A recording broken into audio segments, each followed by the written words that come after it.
I wonder what the rest of the Harbingers are up to. Plotting and scheming on an ever grander scale, no doubt.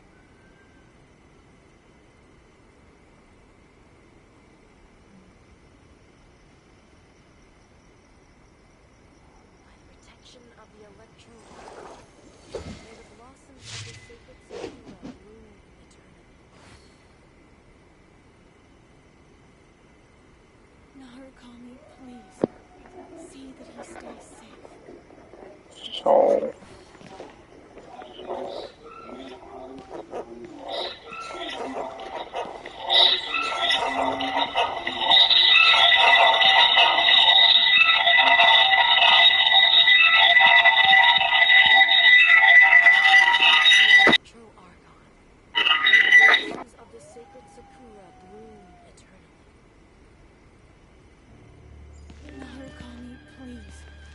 See that he stays safe.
Nilu! It's nice to see you again!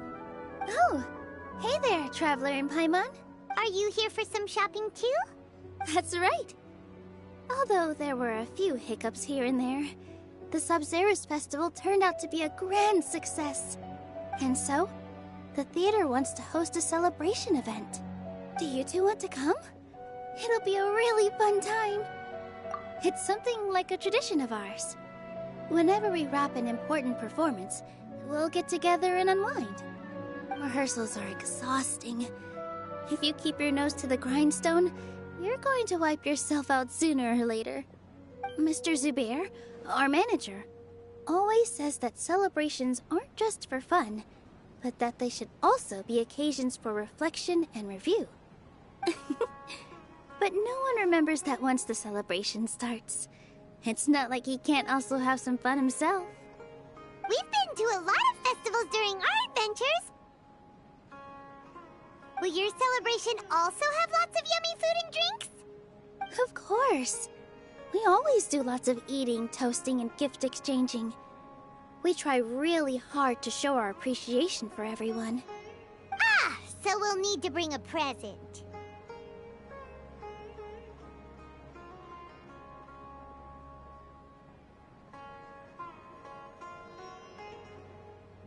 Hey! Paimon's gonna put you in a box first! It's fine. No need to stress, Paimon. You can come, present or not. The gift exchange is just to make the celebration more entertaining. You two being there would be the best gift of all. It'll also be a good time to introduce you to the rest of the theater.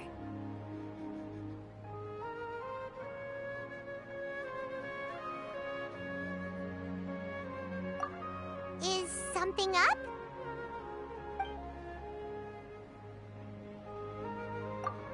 You mean when I danced at the square right in front of the academia? Not a single person came after me. I left really easily. After that, no one came to the theater to scold me either. We actually gained many new customers, and they were all academia students.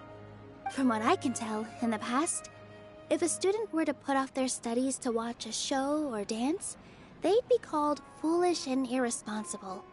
But now, it seems like this attitude is changing. People are starting to believe that engaging with the arts can help them balance their moods, and through that, improve their research efficiency at work. Anyway, it seems like people have to personally experience something to gain a good understanding of it. They should thank us for opening their eyes! That'll probably take some time. They're still droning on and on about experimentation and proof. Will they really gain more appreciation for the arts if they continue to think of everything like that? Anyway, all that aside, are you thinking about coming to our event? Paimon thinks it'll be a great time! What do you think, Traveler? Alright, then let's head to the theater. Wait, I completely forgot about this pile of stuff! Whoa! Did you buy all of this, Nilu? Just one box. The rest were given to me. I really don't know how it came to this much. That's way too many freebies! Many vendors give out samples for free, but Paimon's never seen this much! All I know is that whenever I start chatting with people, my hands would get more and more full until I can't hold everything anymore. This seems to happen every time. I was planning on making a few trips to bring everything back before continuing on with my shopping, but I don't think I'll have the time. So this isn't even all of it? Are you sure? Of course! Carrying stuff is a piece of cake for him, right, Traveler? I'm so sorry to trouble you like this. I meant to invite you to our celebration, but now you're helping me instead. Well, let's hurry up and grab the last few things, so we can get back to the theater.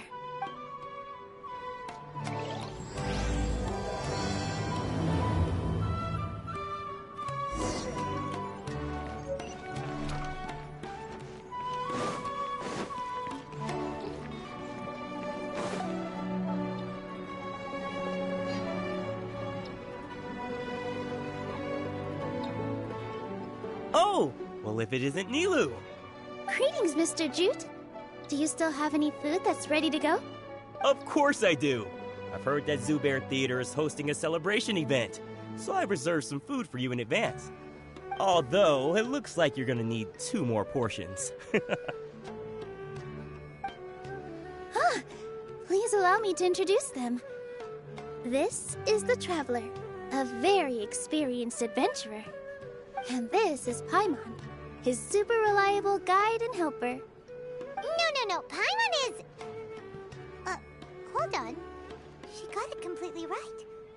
Look, Traveler! She introduced Paimon correctly!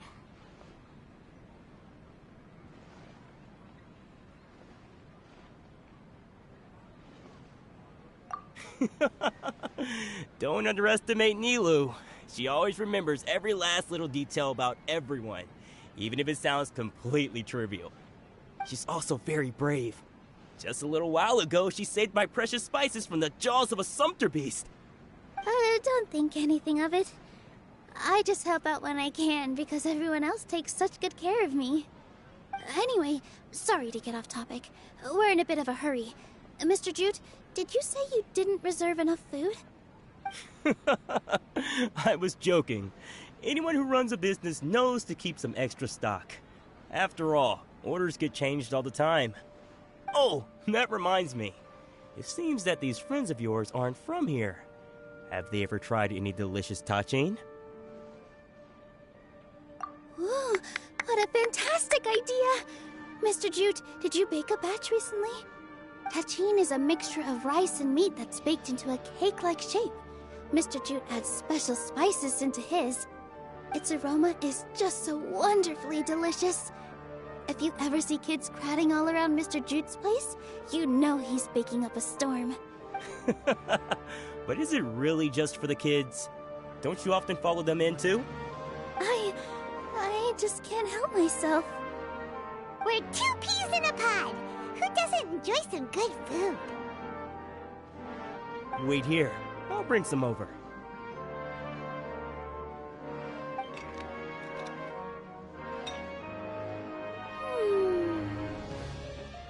Whoa, what a dish! It's sweet and sour and full of deliciousness! Paimon can't eat it fast enough! No matter how many times I eat it, it's still so delicious. I wouldn't have offered it as a treat if I wasn't confident in the taste. I baked a lot just now, and it's all packaged and ready for you to take back to the theater. You made so much. Is it really okay to take them all? It was nothing. Making 1 serving or 100 servings is all the same to me. If anything, I should be thanking you for helping me clear my inventory. Don't worry about it. What kind of person would I be if I made you pay for a treat? Make sure you got everything. Feel free to come back anytime. I'm starting to understand how you got so many things. Yeah. Everyone has their own way with words, and it's really hard to say no. Let's go to the next store. Nilu, good timing. I have the textiles you ordered. If you took any longer, the sumpter beasts might have gobbled them up. You and your jokes. Sumpter beasts won't eat those kinds of things, Mr. Offsheen. Jute said that some sumpter beasts ate his spices. Were they yours? Oh, yeah, really sorry about that. Nilu, if it weren't for you, I would have lost half of my profits that month. Trying to pull anything out of a sumpter beast's mouth is like playing a game of tug-of-war. So they really do eat anything, huh?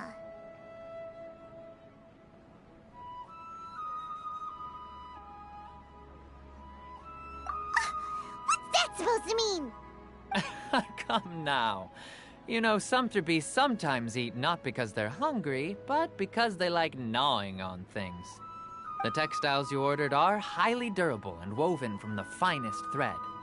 So even if a sumpter beast got snacky, it'd still have to chomp on it for a full day. You've tested this before? But of course! How else could I be so trustworthy? Well, that one time was an accident. I wouldn't dare experiment with such a precious product. True. It does sound like some good fabric. Ho ho! Have I piqued your interest? If you want to buy some, now's a good time. Buy 2 bolts and get 20% off. Ooh, that's a pretty good discount. What do you think, Traveler? No thanks, Mr. Offsheen. You can't use that kind of tactic on her. Look, you've already sucked her in. Tactic? So you mean everything he just said to Paimon was a lie? I wouldn't go that far. It's just that Mr. Offsheen is really good at spinning stories. A word from him, and you'll find yourself buying things you don't actually need. Mr. Zubair gave me a huge lecture the last time I bought too many things. Come on, don't look at me like that. All she got was a talking to from Zubair, while I was nearly fed head first to the Sumpter beasts. My philosophy is that stories give value to merchandise. That's why my business started with such a boom. Our Nilu here is an extraordinarily good listener. Back then, she believed anything I said. After a while, I began to feel guilty selling things to her because of how happy she looked. Though she enjoyed the stories and I the Mora, I knew she didn't need to buy that much. Anyway, since then, I've come to realize 2 things. 1, that stories should just be a means instead of an end. And 2, that there's more to business than just selling goods. It's okay. We're all friends now. There's no need to dig up the past. That reminds me. Some of the goods from my latest shipment aren't in the best condition. They're fine for general use, but my customers have high standards, and I don't have the time or resources to find new buyers right now. Nilu, why don't you take them? Huh? No, I can't do that. Just think of it and use them for props and whatnot. It costs me Mora to store or ship, so I'm just losing money every day continuing to hold on to them. Even so, let me buy them at market value. Nah, these goods are hard movers. Besides, if I let you pay, wouldn't it mean that I'm just using stories to sell my goods again? Just take them. If you really feel that bad about it, give me some theater tickets later. Oh, yeah, you should also take some while you're at it. Adventurers are always in need of materials, right? Wow, even we get a share of this? Hurry and take it. Just looking at it all is giving me a headache. Thanks for the huge favor. There's still one more store. Are you alright holding on to that much stuff? Paimon, why don't you lend a hand? He must be tired. If Paimon were to refuse, would you then think less of Paimon than even a Sumpter beast?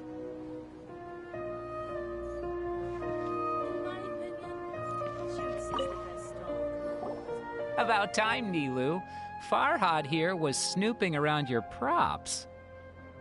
Please, I was only looking at them to get a better idea of what your new show may be about. Wouldn't spoiling yourself just ruin all the fun? Yeah, please wait for our official performance. These 2 look familiar. I think I've seen them before. Ah, weren't they at the Sub-Zerus festival? Yeah, and they're coming to today's celebration too. Oh, the more folks the merrier. I was actually just talking to Farhad about also stopping by tonight. Oh yes, please do. I'm sure Miss Raykar and Miss Nadja would also love to have a chat with the 2 of you. We even prepared a small gift. Let me show it to you. Ta-da! It's a flower wreath. I really think we should wear some of these to give the event a more celebratory feel. Wow, it's beautiful. Did you make it? Farhad did most of the work. What a surprise, huh? He actually knows a lot about crafts. That is pretty surprising. Hey, why can't I have a little side hobby? I worked really hard on that. I know. I watched you make it. I wasn't making fun of you. All right. Why don't you also try some on? We've got some wreaths in your size.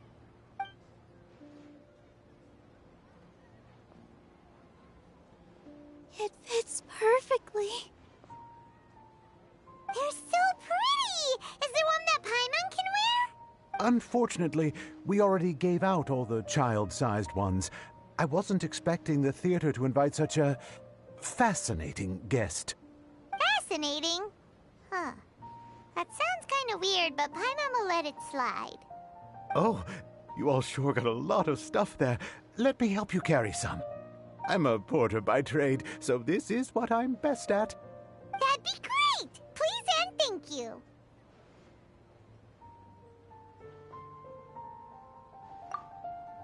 But we have a pro now. Thanks for the help, Mr. Farhad. But let me make one thing clear first. Don't try to ask about what's in the new show. Otherwise, I may not be able to hold back Mr. Zubair this time. You're so obvious that even Nilu saw right through you. Shut it. Fine. It's not like I want to get on his bad side either.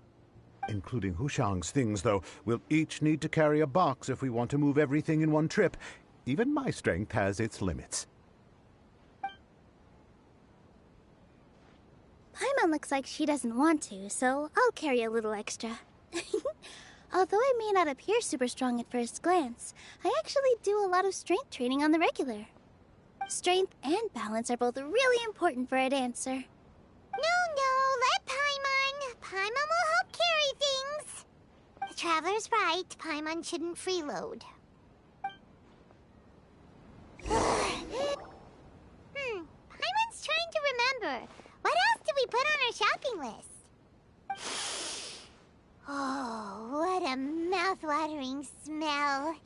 Paimon would know the aroma of biryani anywhere. Let's go get some. We can still add it to the list. Well, if it isn't the Traveler and Paimon. Wasn't expecting to see you here. Hello there. Oh, it's been quite a while. Huh. So you two are still hanging out together. Dia, didn't you say last time that you were gonna head back to the desert? I said I was going to resign from being her bodyguard, not that our friendship was over. We're still the best of friends.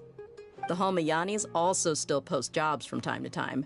Their pay is always generous, so me and the other mercs never pass them up. I told Dia to just stay at our place when she took one of those jobs a few days ago. My parents were delighted. They even said that it always felt like we were missing someone whenever Dia wasn't around. That sounds like something they would say, all right. They're always so welcoming. Anyway, the job is already taken care of, so I was gonna head back to the brigade as soon as I finished a little shopping. But the master kept insisting, and I ended up staying for another day. You can stay for as many days as you want, Dia. Father hasn't even gotten around to treating you to his best dishes yet. You know I'm not the kind of person to stay put in one place like that, my lady. Don't worry, though. There'll always be next time. What? She said they'll treat you to the best dishes! Paimon can't believe you can still refuse that! But wait. Didn't you say last time that you would take me on a trip to the desert? Why don't you just take me with you today, when you leave? There are so many places I still haven't visited yet. I'm sorry, my lady, but no can do. There's still a few things I need to take care of back at the brigade. Besides, the desert hasn't exactly been the most peaceful place lately. Oh, come on. Not this again. That's also what you said last time and the time before that. I know, I'm sorry. Just give me some more time, and I promise I'll plan the best trip ever for you. All right, fine. To be perfectly honest, it's not that I wanted to go, it's more like I feel like something is off about you lately. Ever since you first set foot on the estate a few days ago, you've been acting anxious and even paranoid. Have you been delaying our trip because you've run into some kind of trouble? Nah, are you kidding? You're worrying too much. Would you swear on that? Friends shouldn't lie to each other, you know. I wouldn't pry any further if you're willing to swear on what you just said. But if something really is bothering you, then just tell me. You know I'll help you however I can. Oh, looks like Junior's was onto something. You're too perceptive, my lady. Seems I can't hide anything from you. I just thought that nothing good could come out of telling you about the messy happenings of mercenaries. Knowing too much only leads to more trouble. Mercenary life is a dog-eat-dog world where Mora reigns supreme. Everything operates on a completely different set of rules. That doesn't change anything about what I just said, though. We're still friends, and I can only support you if I understand what's bothering you. My lady, you're not gonna stop until you drag it out of me, are ya? All right, I'll share what I know. Let's go somewhere else first. This isn't exactly the best place for a discussion. Okay, let's talk here. Just try not to draw any extra attention. As you may already know, the Eremites have both a lot of mercenaries and a complex organizational structure. Many mercs are no different than me, just going around looking for jobs to earn some mora. My brigade is called the Blazing Beasts. We're not a large group, but every member is loyal and brave. However, not all Eremite brigades are like mine. Some are willing to cross all kinds of lines for the sake of mora. The most notorious is a faction known as Deshret's Relics. Deshret's Relics? Judging from the name, they must really look up to...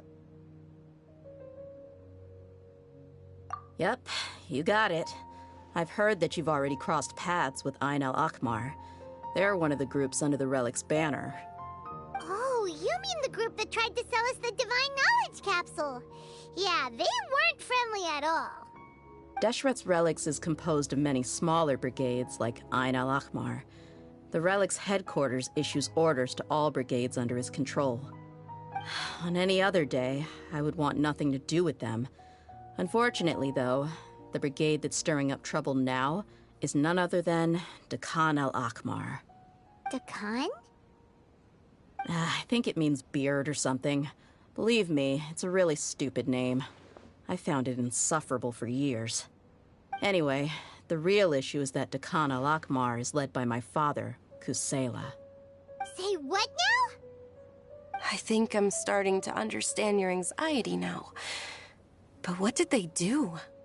I won't go into details, my lady, but they've been involved in a lot of violent incidents. We're talking hundreds. Hundreds? Yep. The scenes tend to be quite gruesome, too. They strip the victims of all their valuables before murdering them. Not only have they targeted merchant caravans and ordinary citizens, but other mercenary brigades as well. That's beyond terrible. They won't even spare their own kind. I don't know how Deshret's Relic sees it. All I do know is that Dakan al-Akmar has become more and more aggressive over the last few years. If I don't do something about them, then even my brigade or the people of Aru village could become their next target.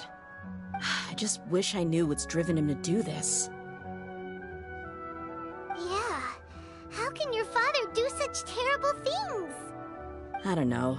People change. He's always been pretty pathetic. But at least in the past, there were still a few lines that he wouldn't cross. That's setting the bar pretty low. I mean, if he was even remotely decent, then why would I have to leave the brigade and cut all ties with him? He was loud and foolish, with no real sense of purpose. Instead of doing anything useful, he spent most of his time drinking and chasing after women. Of course, the other brigade members were just like him. Their ruckus would go on night after night. Sounds like a nightmare. What about your mother? Did she ever step in to stop them? Unfortunately, I never knew my mother. I'm sorry, Dia. I didn't know. It's all right, my lady. That's pretty common in mercenary circles. Didn't I mention that my father was chasing after women? I was the result of one of those encounters with some random person. He told me that he wasn't sure who my mother was. And in any case, she never came to see me. He'd say, "You'll be fine as long as you remember to stick with Dad." But even then, he left most of the parenting to the brigade. The one thing I do remember is that he used to tell me stories. But the problem was that he had terrible taste. He only knew a few stories, and even those tended to be pretty stale. They were tales of desert warriors defeating dragons in the forest, or stories of mercenaries rescuing princesses from rebel armies. Sounds like your typical fairy tales. More or less, yeah. They were interesting maybe the first or second time around, but after about 20 repeats, they started to get a little dull. He seemed to think those stories were the best things ever, though. He was so into them that he'd call the whole brigade over and make them perform the whole thing as a play. Even the toys he gave me would all be story props. I'd get helmets, shields, and toy swords. It was only much later when I realized that the shows were more for him than they ever were for me. What an interesting guy. Yeah, I've always found him pretty childish. That was something I could just shrug off. I had no reason to despise him. Until I grew up and learned the true face of Deshret's relics for myself. Looting, blackmail, violence, and fraud. They not only accepted such heinous acts, they would even openly boast about them. No one in the brigade was any kind of hero. Instead, my father and his cronies were more like the bad guys that needed to be taken down. Did they really think that as long as they didn't do any of that stuff right in front of me, I would never know? I think I can understand your feelings. The difference between perception and reality must have hit hard. Yeah, but don't worry, my lady. It's all water under the bridge to me now. I had a huge argument with my father and left that place behind for good. I'm not investigating them due to any bitter feelings I still have towards my father. I just want to protect those that are close to me. Yeah, I told the boys to gather as much information as they could. Most of the reports concern violent incidents, but there's also some talk of smuggling. I see. But isn't this investigation incredibly dangerous? It is, but every mercenary lives life on the edge. It's a lifestyle that I enjoy. That may be true, but it'll be impossible for those who care about you not to worry. Well, now you get why I didn't want to share any of this with you. What should we do? They both have valid concerns.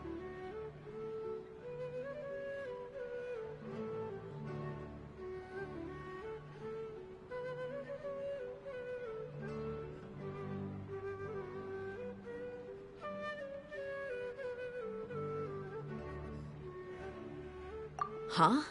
But there's no need for you to get caught up in this mess, too. Well, he's super tough, so if he went into the desert with you, then Paimon bets the problem will be solved in no time. I'm inclined to agree. I'd feel a lot more at ease if you took him along to help. I'll wait for news from you in the city until then. Please, stay safe. I'm honored that you care so much for me, my lady. All right, then let's get moving. Our first stop will be Caravan Rebot, where we can catch up a bit with my fellow mercs.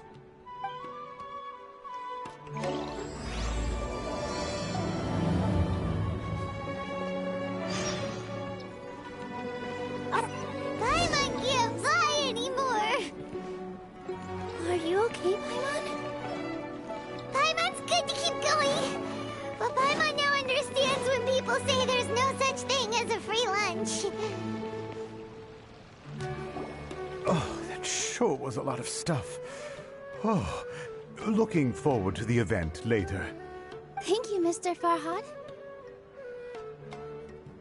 Thank you, Sumpter Man.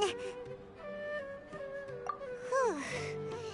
Paimon's definitely going to eat it all back later. All right, I'll leave you all to it.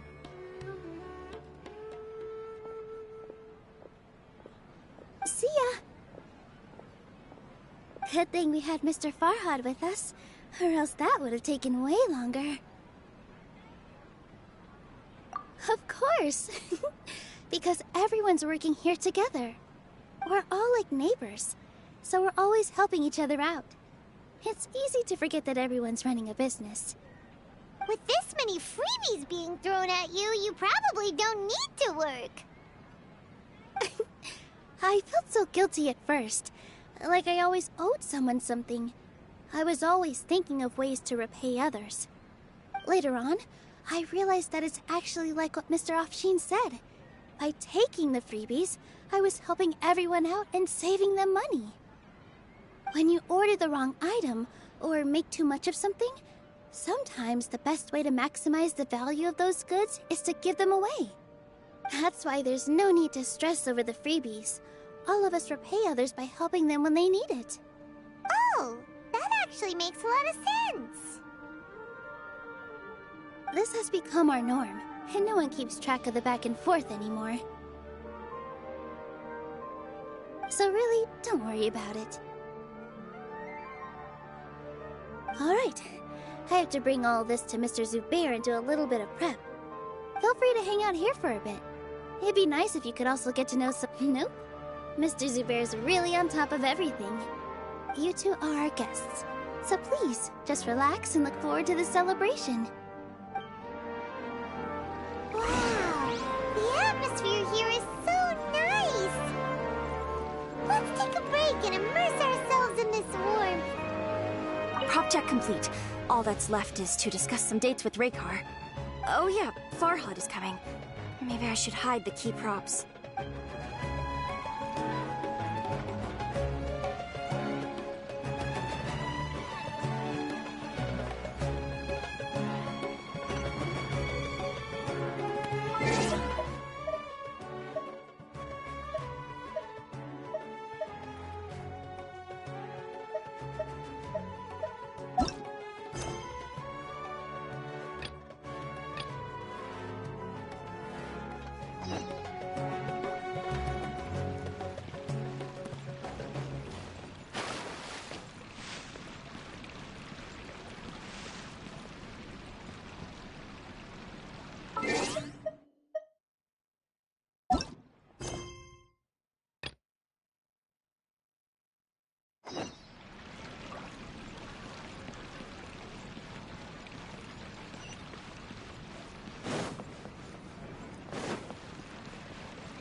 No time to lose.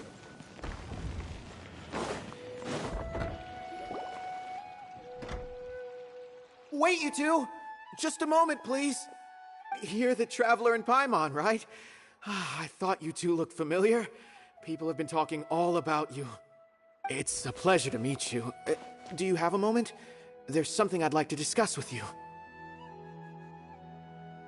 My name is Nabil. I'm a Matra in the Academia. You're friends with Cyno, right?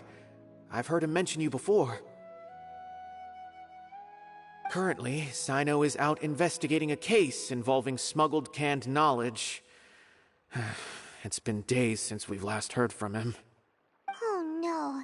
Do you think he's in trouble? Well, to be completely honest, it's pretty hard to imagine anything that could pose a threat to Cyno. But since we haven't heard from him, we're starting to suspect that the case might be more complicated than we had originally thought. Word has it that you two are brave, smart, and extremely capable adventurers. Do you think you could lend us a hand and help investigate the smuggling?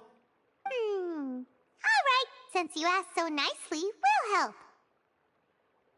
Large amounts of canned knowledge from unknown origins have been appearing on the market recently. Cyno suspected that there's a secret route being used to move the capsules.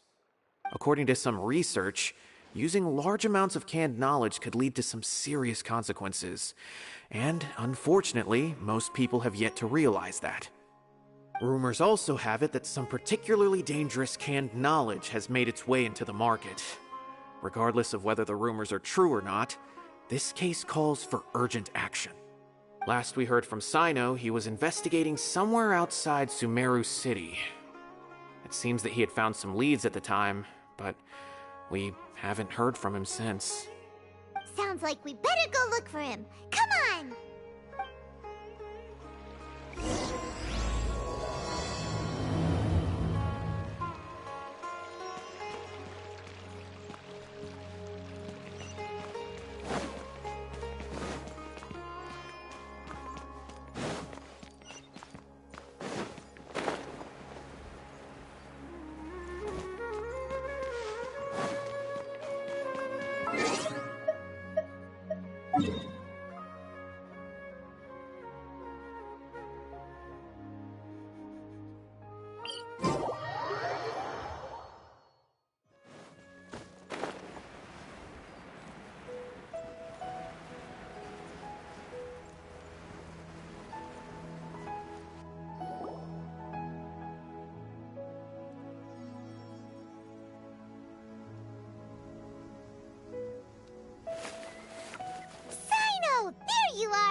Ah, it's you two.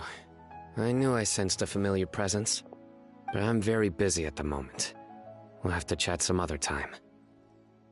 That's right! Nabil asked us to come and check on the situation. So Nabil told you about this? Divulging my location without authorization. I'll let it slide for now. This isn't the time for that. I see. Well, the situation might be more problematic than you anticipated. I've already questioned several people, but gained very little information. Long story short, I was able to learn of the secret location where the canned knowledge is being sold. You're welcome to accompany me if you're interested. Whoa, sounds pretty complicated. But having a chance to catch bad guys with Cyno, it's like we're a part of the mantra. All right, sign us up!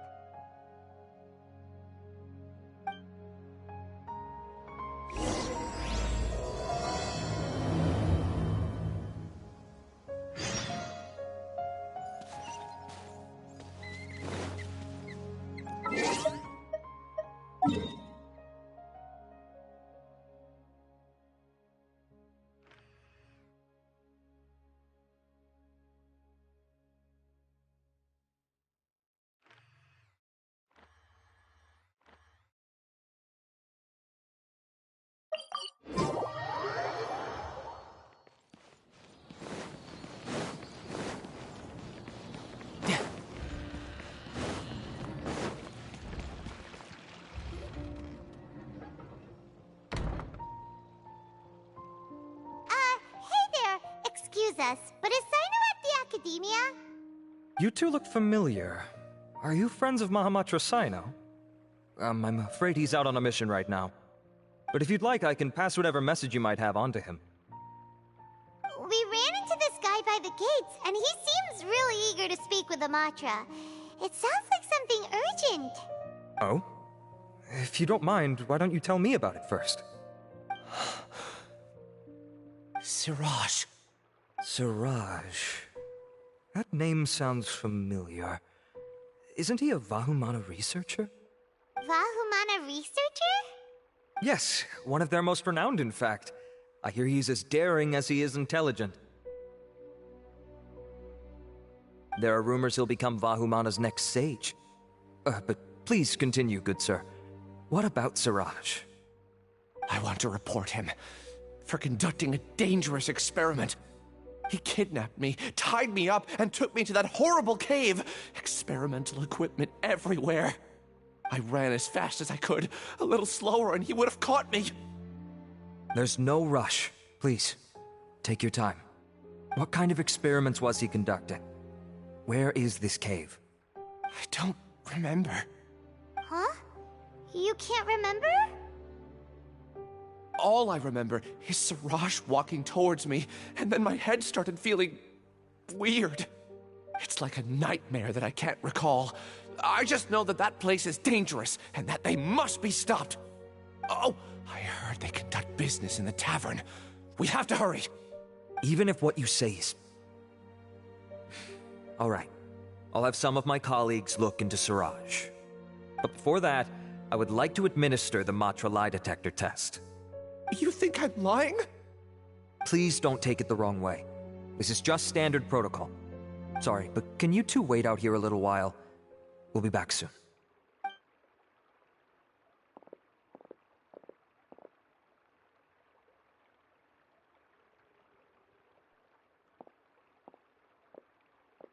Huh? Alhaitham? Let me bring you up to speed. First things first, Ilyas passed the lie detector test. This indicates that what he said is highly credible. As such, we've decided to launch an investigation based on the leads he provided. Per protocol, this matter was reported to Acting Grand Sage Alhaitham.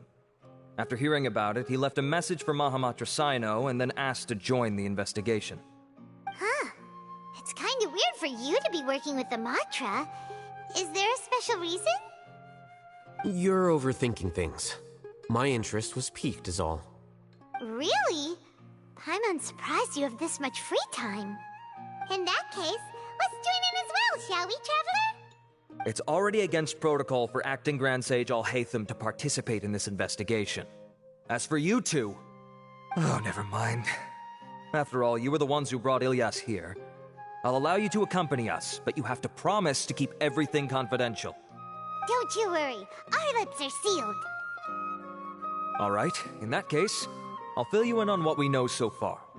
Ilyas claimed that Siraj will be conducting some business with a Kasharawar researcher at the tavern. This is one of his few clear memories. It seems he stumbled upon this information while escaping. Incidentally, Siraj isn't at the academia right now. He applied for long-term off-site research 1 month ago.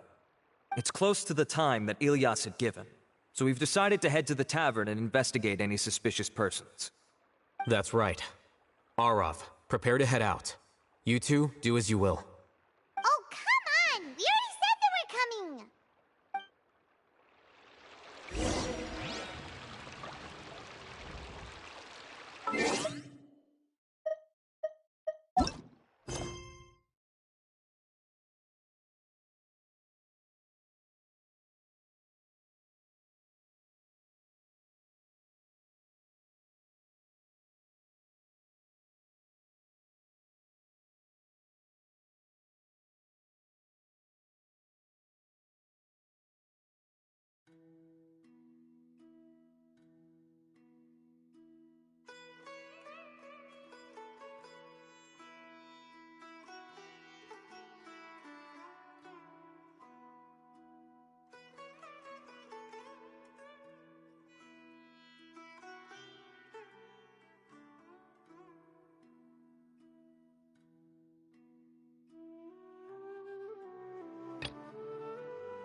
You know, there are better ways to seek out our enemies than, well, in here.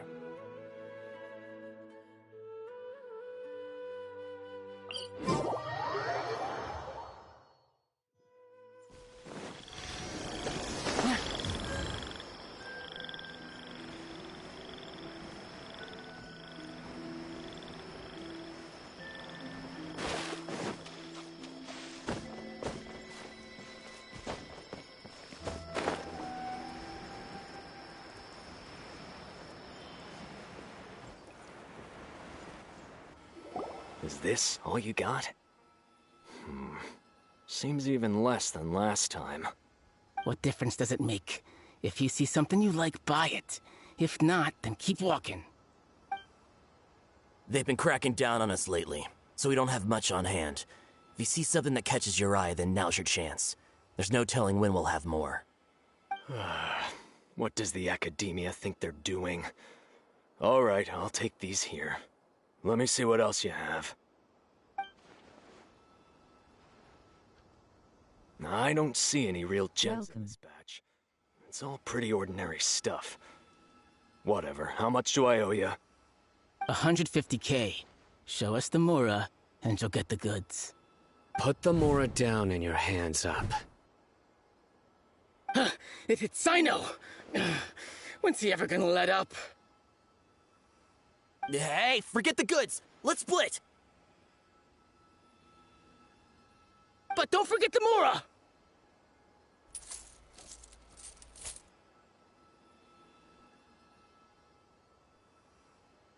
Done! Not so fast! You can't escape with Paimon on the case! What is this? He's got backup now? Doesn't everyone say cyno works alone? I don't like the looks of this. Either way, it's gonna be a tough fight. Any ideas? It's over. It's not like we're making a big cut anyway.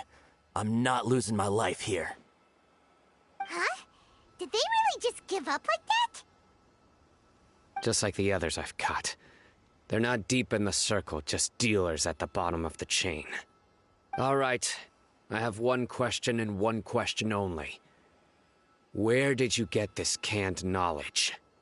The pickup location is different every time.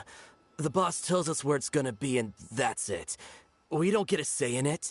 He sends someone every 5 days to bring us the goods. And when is the next batch coming? I don't know.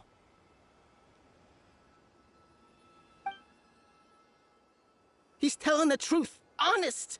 Normally, we should have received a shipment 3 days ago, but we didn't get anything. The stock we have right now is from 8 days ago, which is why there isn't much left. I know exactly why they didn't receive their last batch. 3 days ago is exactly when I started my investigation. I suspect who's ever running this whole thing knew that I was coming. So they cut all contact with these dealers. When you were trying to escape, you said something about me working alone. Where did you hear that from? Are you kidding? We've known your name since day one in this business.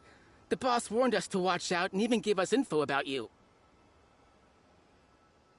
But here we are. I guess we never stood a chance. They already knew all about me and were trying to avoid being detected from the very beginning. These small fries are the only ones they leave out in the open. And no matter how many we catch, it won't further our investigation. If only we had another lead. Like a merchant who sells large amounts of canned knowledge. Huh? Oh, you mean someone like nothing? Do you have a potential suspect? You'd better bring them to me for judgment. Whoa! Judgment? That's right. I won't turn a blind eye on any dangerous suspect. Oh! Sounds like we shouldn't ever let Cyno meet Dory.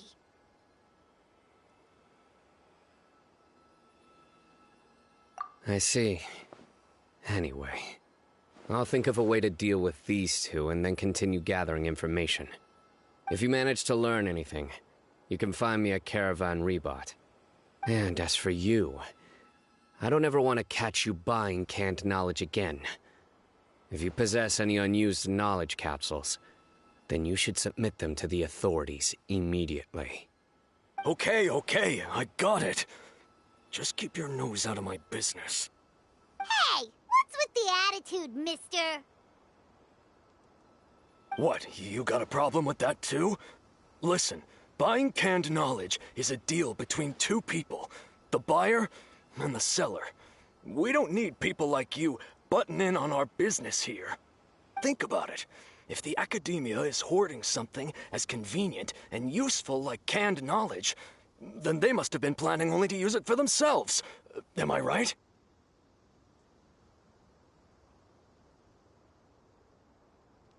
The academia has clearly published the potential dangers of canned knowledge. I don't like having to repeat things. And besides, I'm sure you wouldn't listen anyway.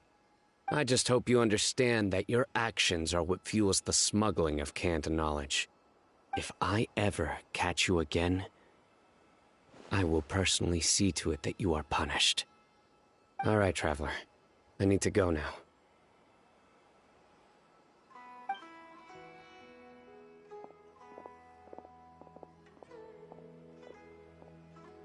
Ha! You think you can scare me? Traveler, why don't we go talk to Dory? She's got loads of connections and might be able to tell us something about all this. If Paimon remembers correctly, she's usually at the Palace of Alcazar's Array. Let's go!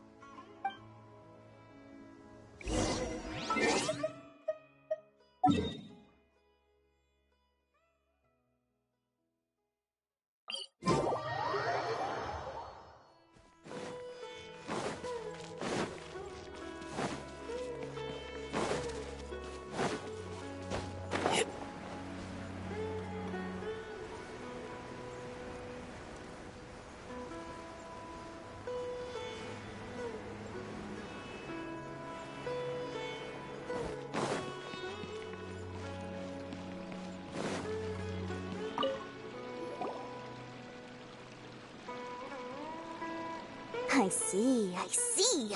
So that's the latest scoop. Good thing you didn't rat me out. Otherwise, who knows where I'd have to be hiding to avoid attention. No idea. Sorry. I've already cashed out of the canned knowledge business. Huh? You mean you stopped selling it? That's right. With so much canned knowledge flooding the market, it was becoming impossible to fetch decent prices anymore.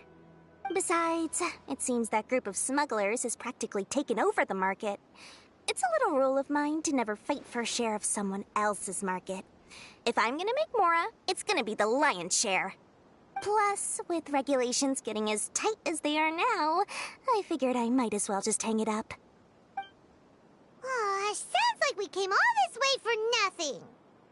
Well, not completely. Granted, I don't know who's behind all the smuggling activity, but since you didn't sell me out, I'll let you in on what I do know. After all, those smugglers have really crossed the line, butting their way into the market like that. I hope their luck runs out soon so that I can take over.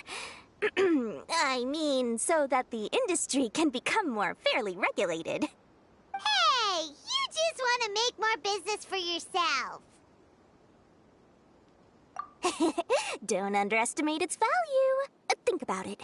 You can gain all sorts of knowledge while bypassing the troublesome process of studying. Naturally, that makes it a product worth a high price. Of course, not everyone needs that kind of knowledge, but in a market as big as Sumeru, there is plenty of demand. Plus, the cost of production is relatively low, so even if dealers have to cover transportation costs, there's still an enormous profit to be made. Then why does the academia prohibit selling canned knowledge? Being able to gain complex knowledge and become a scholar with the snap of your fingers does sound like a dream, doesn't it? But everything in the world comes at a price, right? Gaining knowledge is a complicated process. It requires learning, thinking, and practice. Even when it comes to my own business, I have to go through a lot of preparation before I put anything out for sale. But with canned knowledge, one may simply skip all the hassle and get whatever they need to know immediately. That inherently leads to at least two potential problems. First, you'll accept the knowledge as factual without a second thought, and you'll find it very hard to forget. This means that if the knowledge is flawed, then it'll be very difficult to correct. And second, excess use of knowledge capsules over an extended time diminishes your ability to think. You'll end up becoming like a library that can only store knowledge. Oh, that does sound pretty dangerous. Traveler, you used canned knowledge before. Did you feel any negative effects? Of course, using it sparingly is not an issue, which is exactly why I used to sell it. It's just like how medicine can be used to cure diseases, but can also do harm when overused. It all comes down to balancing the right amount. Anyway, back to the point. There'll be consequences if the sale of canned knowledge by those smugglers is left unchecked. And what's worse, you're playing right into their hands by focusing only on the canned knowledge that's made its way into the market. As far as I know, their real purpose is to distribute information about the Court of Desolation. That's where the real business opportunity is. The Court of Desolation? What's that? Rumor has it that it's a site of ruins from the age of King Deshret. It's said that with the treasures inside, one can see beyond life and death. But any research of the ruins is strictly banned by the academia. Word on the street is that there'll be an auction taking place in the desert. They're auctioning rare canned knowledge, some of which is related to the Court of Desolation. Once I heard about the auction, I began to suspect that all the canned knowledge popping up on the market is just a diversion. I'd wager that their real target is the Court of Desolation. Because studying those ruins is not just a simple matter. It requires knowledge spanning several fields. So, if they're aiming to quickly assemble a research team, canned knowledge would be the best solution. As for the auction, chances are they're trying to attract and scout out anyone with interest or expertise on the subject. On the other hand, no one can say for sure that they will ever succeed in finding the Court of Desolation. So, they might as well just make a fortune while they're at it by hyping up the related canned knowledge at the auction. Sounds to Paimon like we better head to the desert and see the auction. Who knows, we might find some leads there. That's right.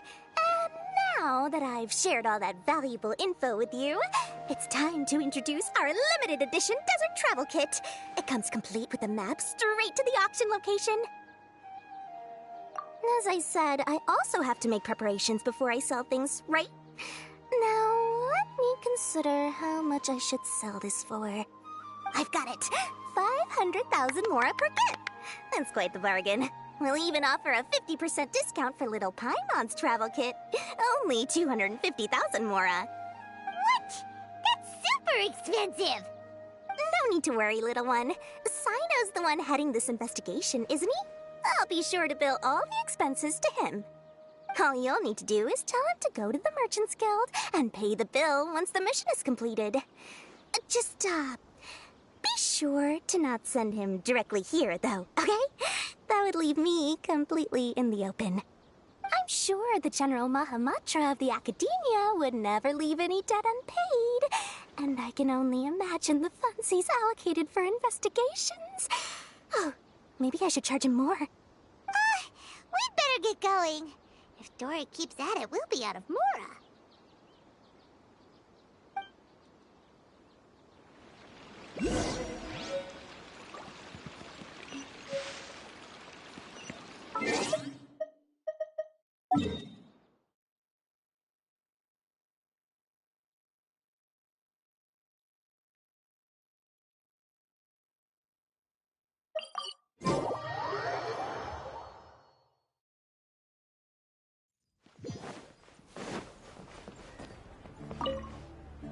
Cyno! We got news for you. What the smugglers are really after is a chance to research the Court of Desolation. They're hosting an auction in the desert to sell canned knowledge about those ruins.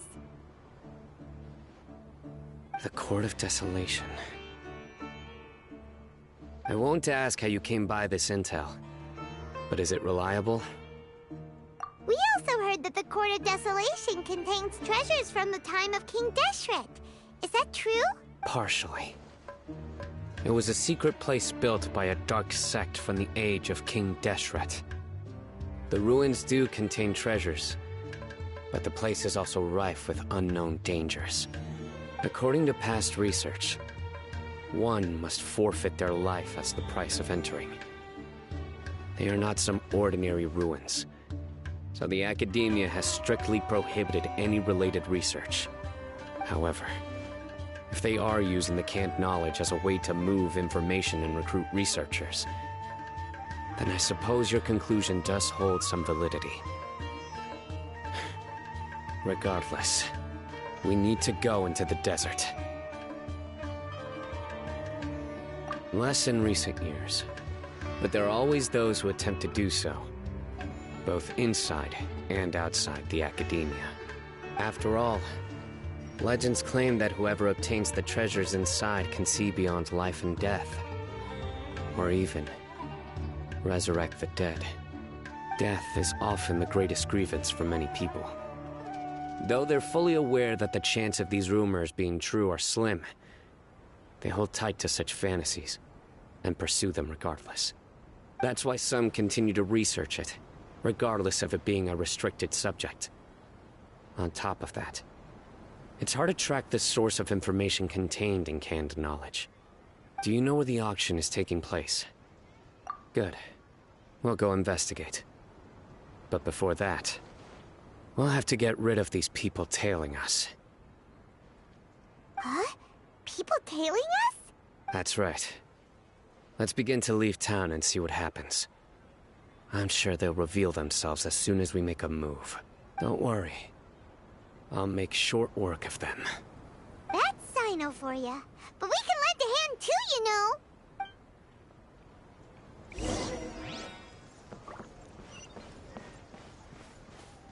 No time to lose.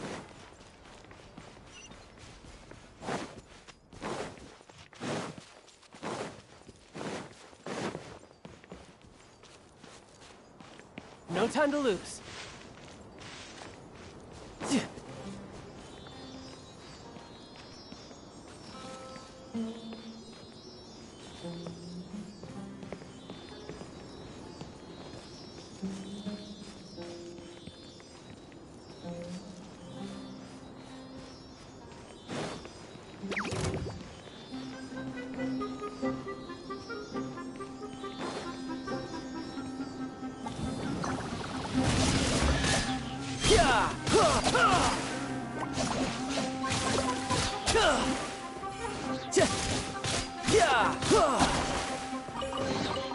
Not bad.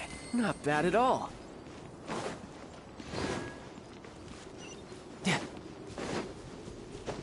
No time to lose.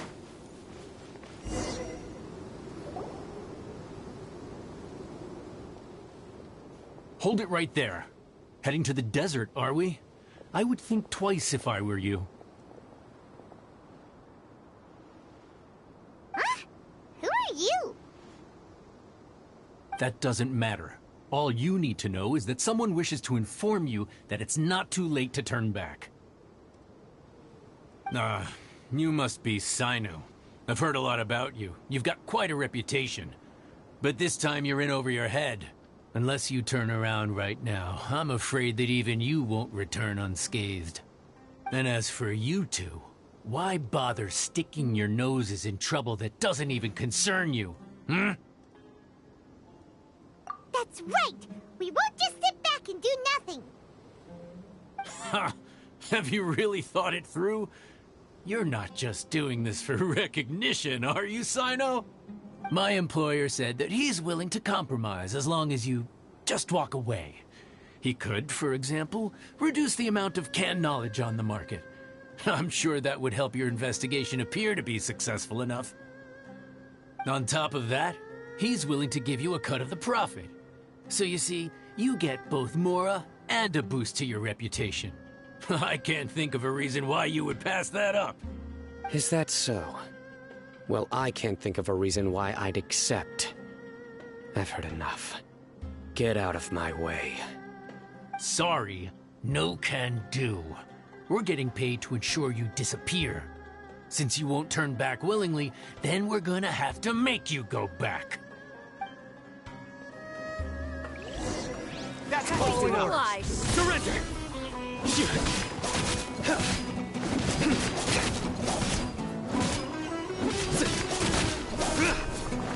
Nowhere to run!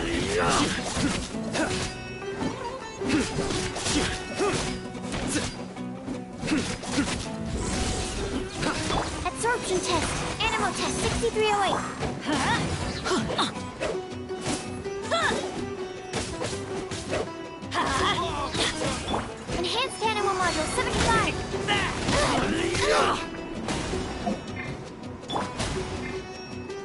Surrender!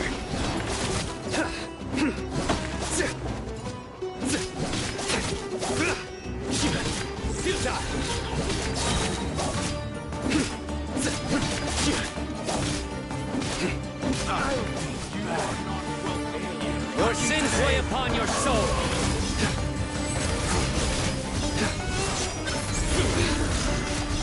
Guilty! Your penance is due. Guilty!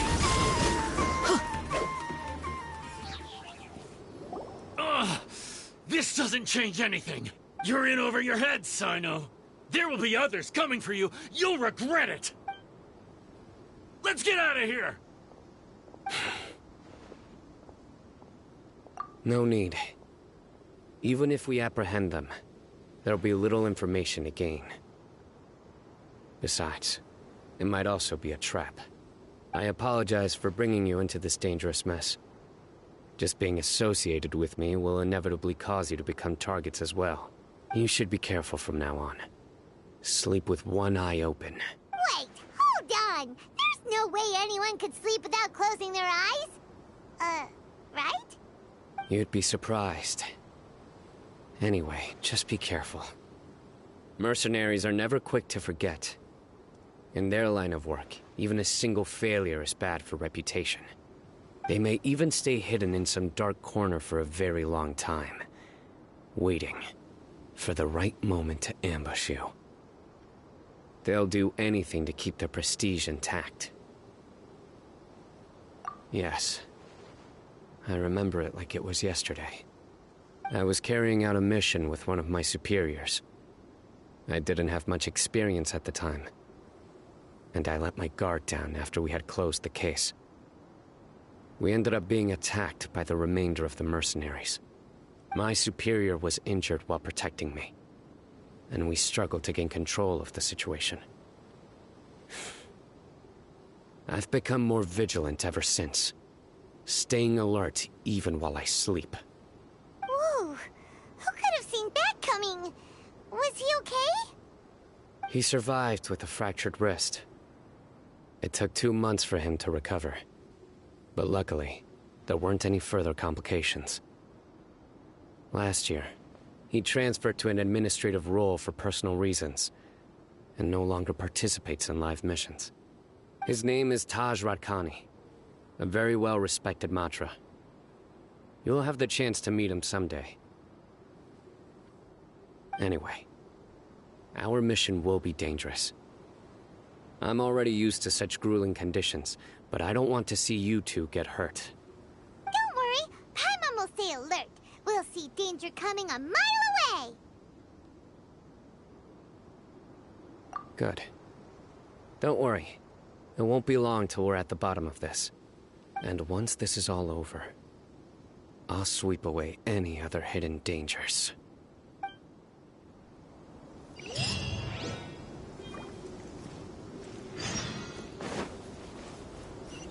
Adventure time! Off we go!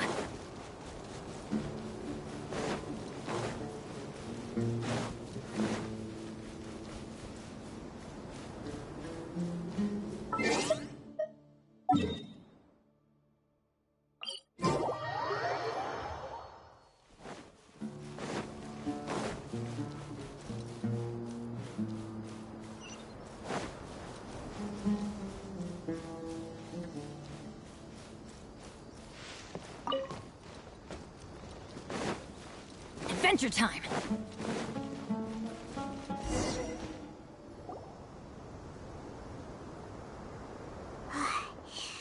So hot. If only there was some shade for us to cool off under. We still have a long way to go, so you'll need to hang in there for a while longer. This is not a good place to rest anyway. Okay. But don't you feel hot too, Cyno? Of course, but I'm accustomed to these conditions. Care to share any tips? Paimon's about to melt away. Just try to stay focused. Use your willpower to support your mind. The moment you start to give in is when you'll feel more tired. Take one step after another. Don't let your mind perceive your body's limitations. We must get somewhere safe before we can relax. Okay, if you say so. But where would be a more safe place to rest? Paimon thinks this is a perfectly safe place to stop. Just look around, it's just sand and desert. There aren't any monsters for miles around. Whoa! Where did these scorpions come from? Watch out. Something's not right about them.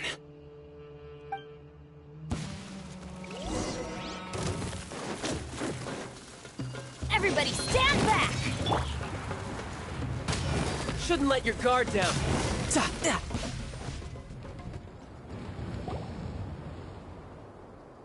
Whew. Well, Paimon really didn't expect to see those here. Those weren't just normal scorpions. See? There are marked numbers on their pincers. They were raised by someone. Someone doesn't want us to show up at the auction. These scorpions were sent to keep us away. We are surrounded by desert as far as the eye can see. If we were killed out here, nobody would ever know. This place is super dangerous. Good thing we didn't let our guard down. Something's not right. There are no roads in the desert, so how could they know where we are? Stay still.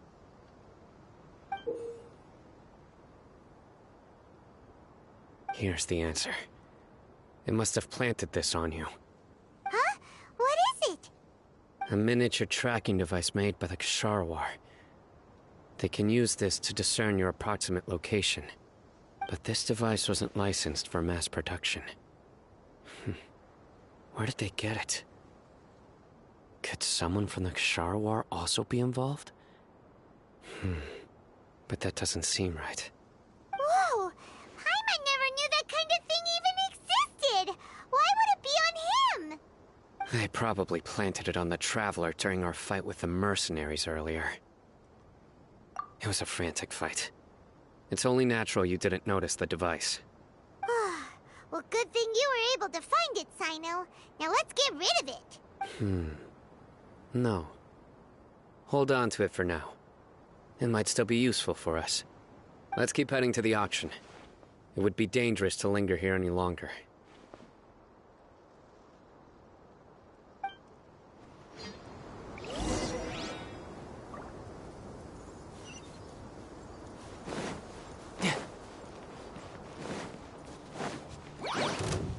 They're back again! How many of them are there?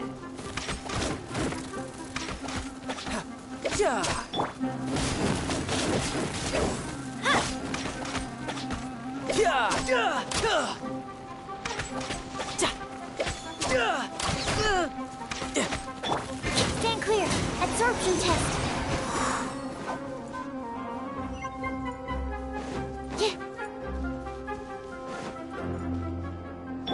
Let's light it up! Adventure time!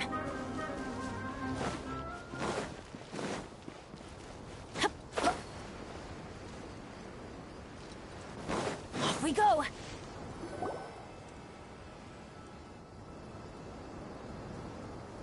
Weird. Is this where the auction is? Yeah, not a single soul. Maybe they're on break right now or something. We didn't waste any time getting here after we defeated those mercenaries.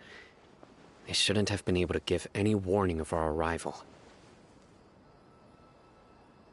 But even so, they still knew we were coming. Someone here must have been watching the tracker, and warned everyone to clear out. Aw, what should we do now? We searched the area. They couldn't have moved all the knowledge capsules so quickly. There might still be something left for us to find. All right, let's take a good look around the area.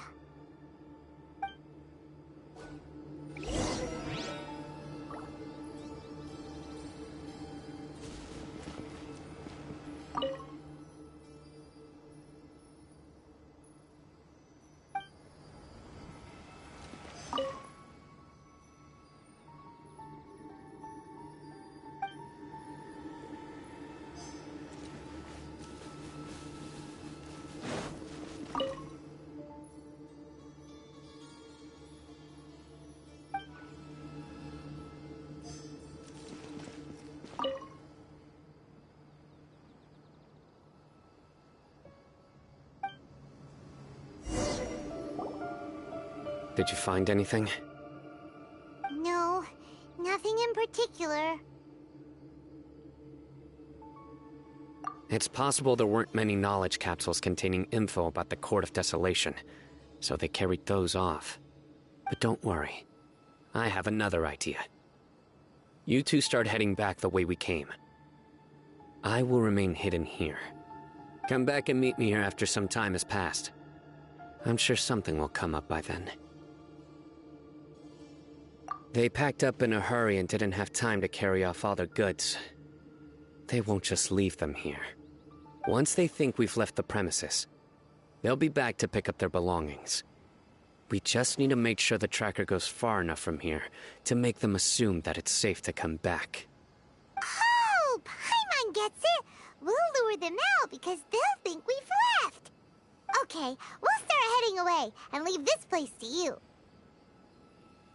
Yes, and don't worry. If they dare to return, I'll make sure they stay.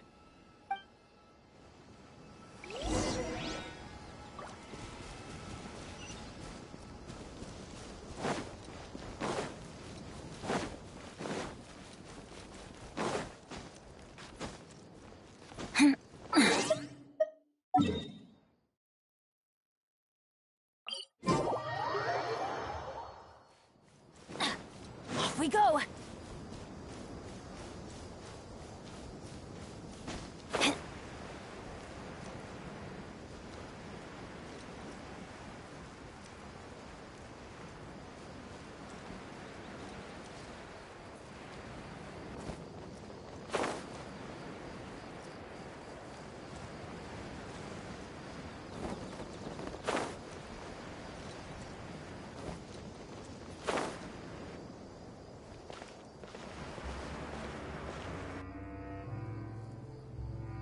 Ugh, so tired.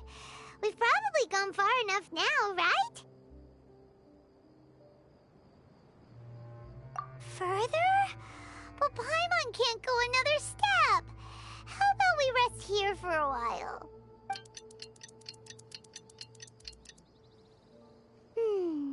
It's probably about time for us to head back to the auction. Let's go. Maybe Cyno's finally found some leads.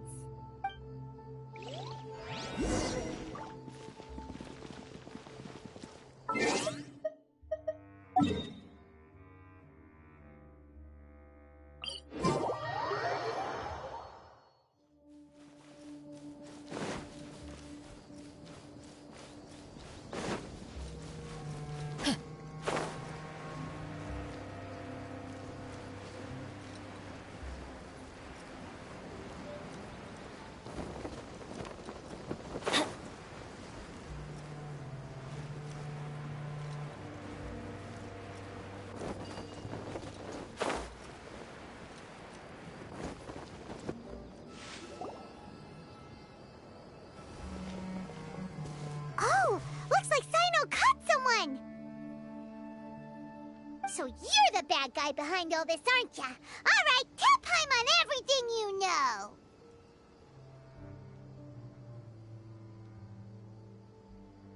I didn't act immediately when he showed up. Rather, I laid low and observed for a while instead. He is not the primary instigator, but he is most likely one of the more important dealers here. Am I right? Yes, impressive. You certainly live up to your reputation, Cyno. If I had any idea you were still around, I wouldn't have gotten so greedy. Huh? Greedy? What do you mean by that? Once everyone knew you were coming, all the canned knowledge dealers abandoned their goods and fled at once. Obviously, there wasn't time to pack up everything. Since all the goods were just left here unsupervised, I thought I'd use the opportunity to come back and take what I could. You know, free merchandise is good business, but I suppose there's no use explaining it now. You must know who's manufacturing and selling the canned knowledge, correct? Will you tell us willingly? Or do I need to make you talk? No, I'll talk. But before that, perhaps we can take the conversation elsewhere? If we stay here, chances are that someone will see me with you. That would put both me and my family in danger. All right. Where do you suggest we go? How about my home in Aru Village? It should be safe there. Fine. Let's head out. You can throw away the tracker now, Traveler.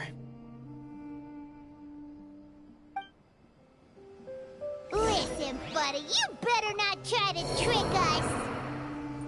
Come on now. Do you really think I'd try to pull anything under Cyno's watch? Seriously, what can I even do?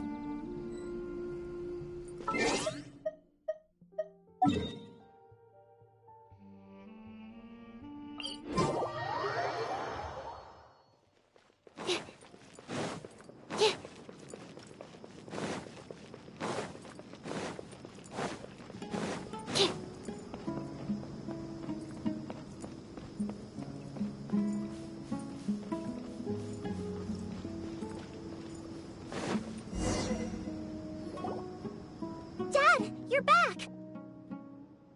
Oh, we have guests? Hi there. This is my daughter, Seeming. She can be a little shy of strangers. Why don't you run along now, dear? Dad needs to talk with our guests. Oh, okay. Everyone knows Cyno in our business, but let me ask, who are you two? Paimon is Paimon, and this is the Traveler! To be honest, I really didn't expect to see Cyno, the lone operator, working with any partners. When I saw the tracker start moving away, I assumed you had decided to just go back empty-handed. But even though you caught me, I'd still urge you to stop while you still can. You should abandon this investigation. Why is that? Everything from the manufacturing of canned knowledge to the sales and even splitting the profits. Every step of the process involves dozens, if not hundreds of people. Massive profits have brought everyone together in this business. Everyone will try their best to defend this industry that we've worked to build. It will be a long and difficult fight, even for you, Cyno. And even if you manage to win in the end, no one will thank you. If anything, you yourself might even feel remorse. Why are you so bent on putting us out of business? Everyone has their own reasons for what they do. I don't have to explain mine.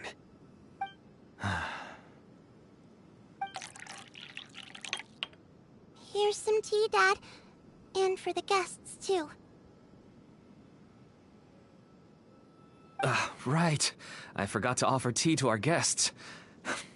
Thank you. Don't mention it.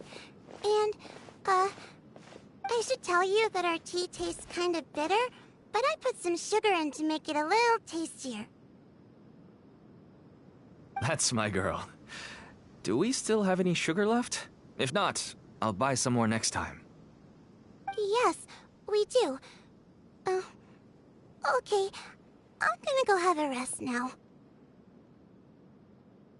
Didn't you say that everyone's in it for the massive profits? That sure doesn't seem to be the case for you. Actually, that's what I wanted to talk to you about. I was hoping to ask you for a favor.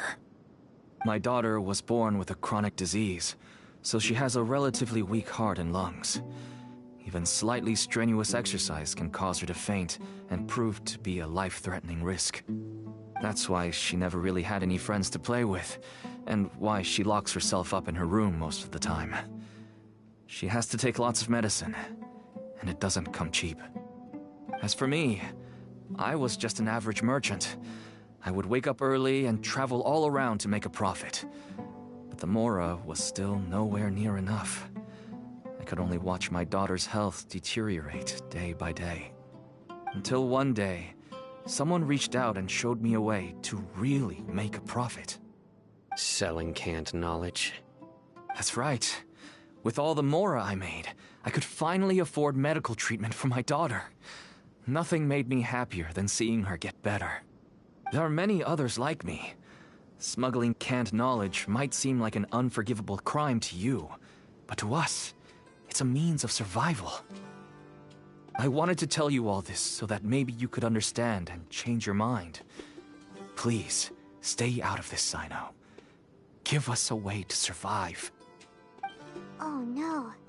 That means that if we prevent the sale of canned knowledge, his daughter will... I must get to the truth. I can find someone to help treat your child, but I cannot turn a blind eye to the smuggling. These are two completely different issues. I somehow knew you would say that. But having your word to help my daughter is enough for me. Since you insist on continuing the investigation, you should have a look around the back of my home. You'll find some goods I received just recently. I think everything will become clear to you once you see them. Whoa! Look at all of this! Yes, all neatly packed away and organized in boxes. To think that this is only one dealer's worth. Small producers couldn't possibly support such a large quantity of goods. Could the academia have a hand in this? But such a volume of goods wouldn't be able to slip through inspection. Huh? Look! These seem different from the other knowledge capsules we've seen. Maybe they contain knowledge about the Court of Desolation. Yes, that would make sense. Wait, what's this?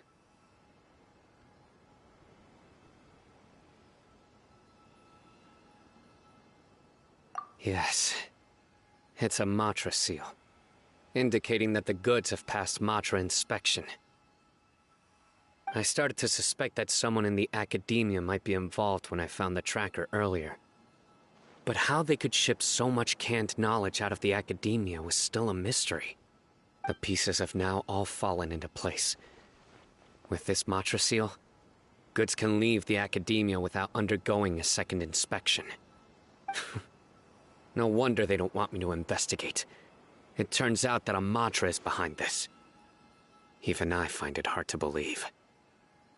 Could I ask you for a favor, Traveler? Since all this canned knowledge came from the academia, then it's highly likely that the knowledge regarding the Court of Desolation originated from research files stored within the academia. If we can enter the repository, we can find out who accessed these files. But, considering my current status, if I suddenly show up at the academia now, it will only draw unnecessary attention. You'll need to be the one who checks the records. I'll write a letter to Nabil, and he'll take you there. Sure thing! Leave it to us! I'll also keep working here in the meantime. Although our leads are all currently pointing to someone within the academia, it's obvious that they also have power outside of it. We can get more information on other dealers from Bahari. I'll stay here and make some preparations. You can come find me anytime if you uncover more info.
Hello, we meet again.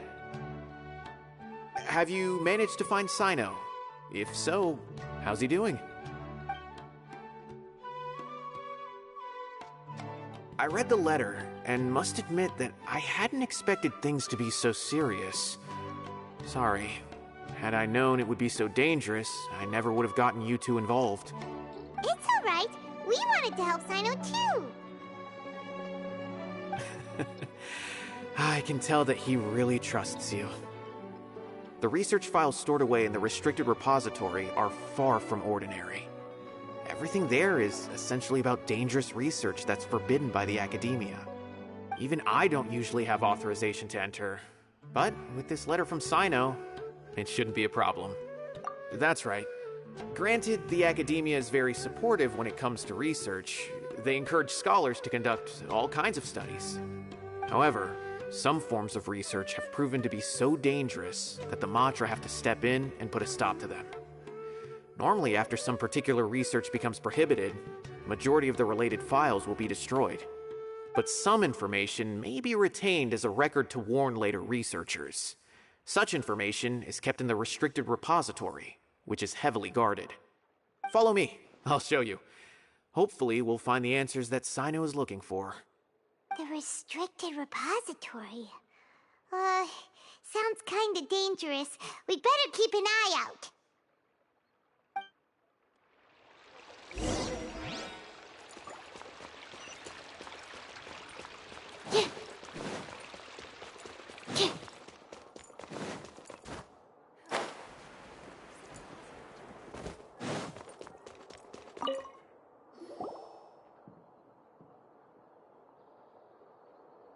Okay, I understand. Since Cyno is vouching for you, I suppose we can trust you. You may browse the information regarding the Court of Desolation. Ask me if you have any questions. But I'd suggest avoiding any other research files. Sometimes the less you know, the better.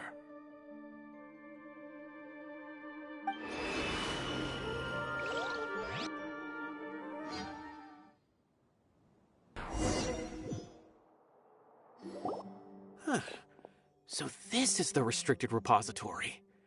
I never thought I'd see the inside of it. This is a first for both you and me. There are many who do not openly converse with others within the academia. But even so, there are very few who I feel could be trusted with a real secret. Cyno happens to be one of them. Even though he's no longer in the academia, I still trust him. And that goes for anyone he trusts as well. The files are over there. Just make it quick.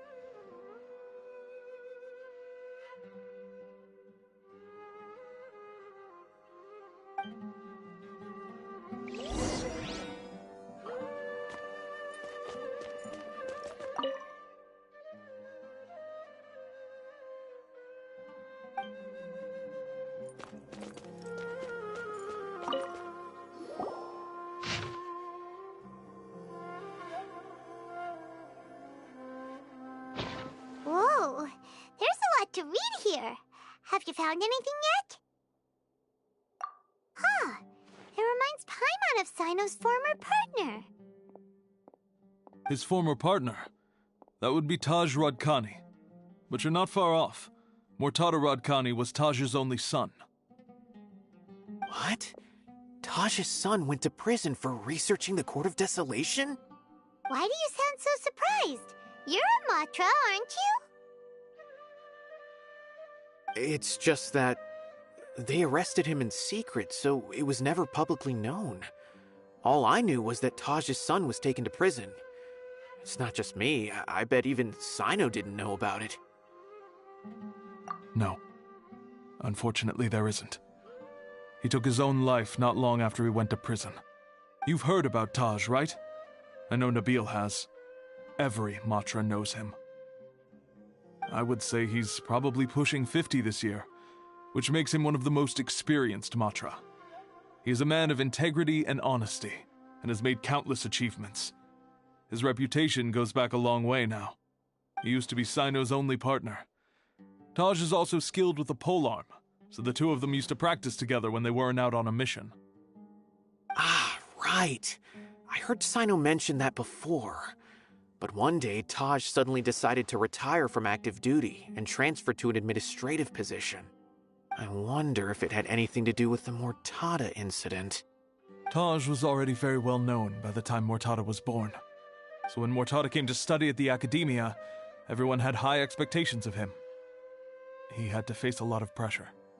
Then he had an unpleasant dispute with his father, but they were eventually able to work things out. Not long after they had reconciled, Mortada was caught studying the Court of Desolation, which is in violation of Academia rules. Taj arrested his son and put him behind bars. He begged for leniency, but Taj wouldn't agree. Shortly after, Mortada slit his own throat with the pieces of a broken bowl. By the time Taj arrived at the scene, it was already too late. He never had a last chance to see his son. Since then, Taj has been periodically coming to the repository. He'll hold the files from his son's research with a remorseful look on his face. I guess that's why he chose to move to administrative work. I had no idea that happened. That must be really hard for Taj. I've never heard him mention that to anyone.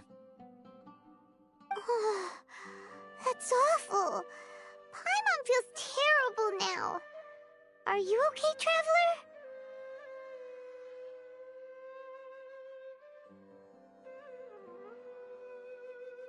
Traveler? Wait, don't tell me you're starting to suspect Taj now. Impossible. Taj would never do that. I mean, yes, he does have a big reputation and has access to such research, but this is Taj we're talking about. He would never do anything against regulations. Never.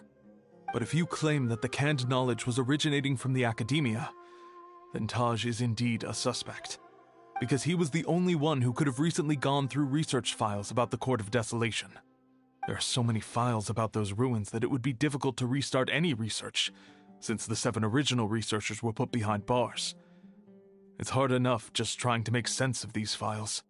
However, if the files were made into canned knowledge, they could be understood immediately. By doing so, one could restart the research outside the Academia without anyone ever noticing. But even so... According to the legends, the treasures inside the Court of Desolation could allow someone to see beyond life and death, or even bring the dead back to life, right? So maybe Taj is trying to bring Mortada back. Though I don't really believe Taj would ever try to do something like that. I'm just telling you what I know. It's the job of the Matra to find the truth and track down criminals. Do you have any questions? If not, it'd be best if you would leave now. Paimon's kinda confused. What should we do from here? Oh, now that I think about it, Cyno suspected that the canned knowledge was coming from within the Academia, right? There's no way so many boxes could ever get through without drawing any attention. Maybe we could try asking people around the gate of the Academia and see what we can find. Don't worry, Tosh. I won't let your reputation be tarnished. Alrighty then, let's go ask around.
Excuse me, have you seen any large shipments of goods leaving the Academia recently? Huh. Well, yes, but isn't that pretty normal? The Academia consumes so many resources each day, everything from cooking ingredients, raw materials, even equipment for experiments. It's normal for goods to be coming in and out. Right, but we're looking for shipments with a Matra seal. Have you seen any like that? That I'm not too sure of. I normally wouldn't notice whether the goods have any seals or not. Maybe you should ask someone else.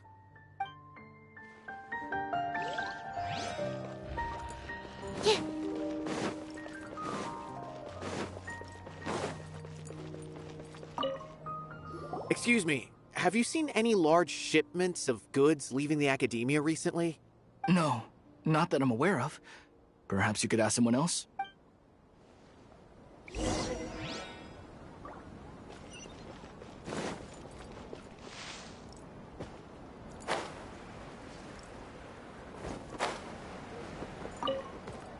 Excuse me, have you seen any large shipments of goods leaving the academia recently? Huh? Why do you ask? I'm just checking to ensure nothing unusual has happened. Well, I can't say it's unusual, but I did notice something. There's a Kashar researcher who's been making frequent shipments recently. Dozen of large boxes each time, if not more. When I asked him about it, he said they just contained a bunch of old worn-out machines. The Kashar used to often sell scrap machines to traveling merchants, so I didn't really think anything of it. But he's been making a lot of shipments lately. There weren't ever so many outdated machines before. And you didn't find that suspicious? Why didn't you report it for inspection? Well, the boxes were stamped with a Matra seal. Why should I bother? Of course, I did start to wonder about the seal once, thinking that maybe they forged it or something. But you know what happened? A man named Taj came here and told me that he'd already inspected the goods personally and ordered me to leave the researcher alone. I couldn't question his word, could I? Impossible. There must be some sort of mistake. There's no way Taj would ever... No, I won't believe it. Taj is an honorable man.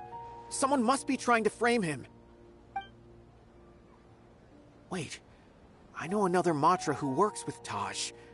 I can ask him to let us speak with Taj.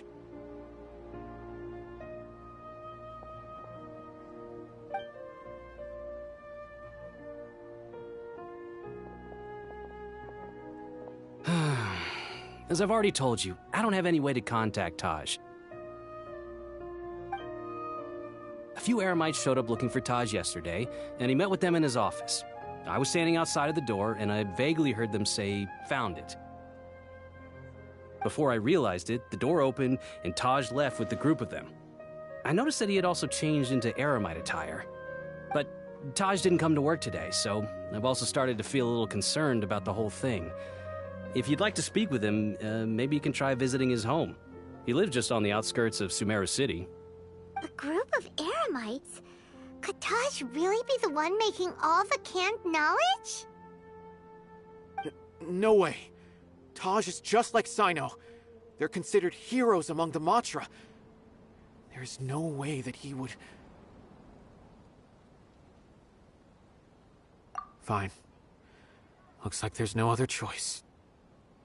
Hey, don't let it get to you just yet. We'll get to the bottom of this once and for all.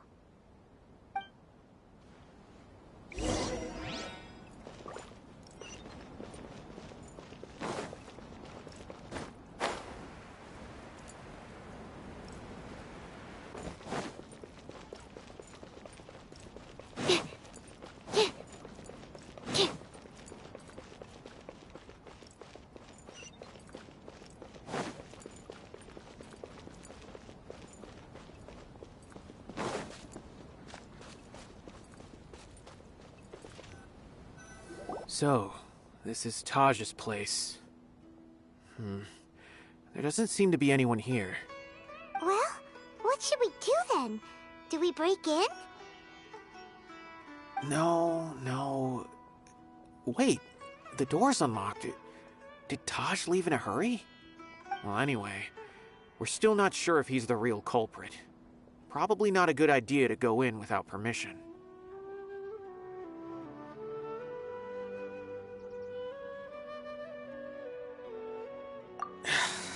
You're right. Even if we apply for a warrant now, we won't be able to do anything until tomorrow at the earliest. This is an emergency. I just hope Taj doesn't mind. What's this? It's a paper full of names written on it. Oh, and a map. Nabil, can you make any sense of this? Yes, this is definitely Taj's handwriting. These papers look like records. These are the transactions between Taj and some other people.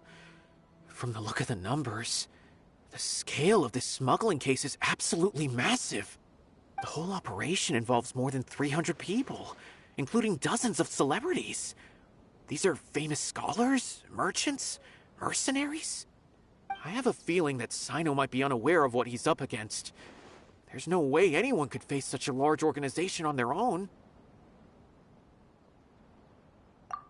You're right, that's just who he is. As for the map, it appears to indicate the location of the Court of Desolation. Let's take it to Cyno and let him decide how to proceed. If Taj really has turned on his honor and committed these terrible acts, then I suspect that he might already be at the Court of Desolation as we speak. I don't want to suspect him, but I also don't know him very well. Maybe Cyno will know what to do. All right, we'll give these to Cyno and see. Let's go!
Well, Cyno, what do you make of it?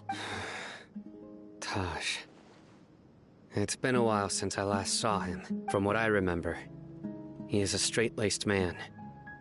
Although he would resort to extreme measures from time to time, he would never do anything against his beliefs.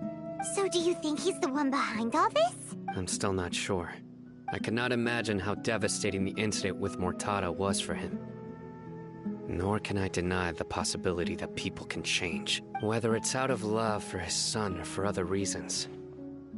We have to see for ourselves to judge him. Or rather, the person he's become. That's right. It's clear that he had a hand in this case, yet he made no report of it. There's no doubting that. That's also why I need to see him. I must ask his reasoning and judge him myself. Time is ticking. Let's go.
seasonings.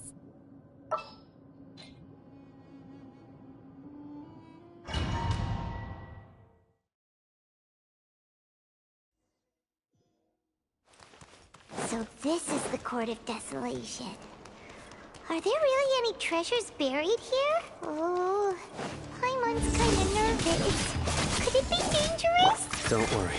You'll be safe with me.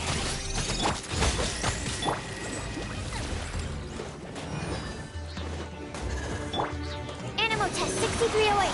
Stand clear.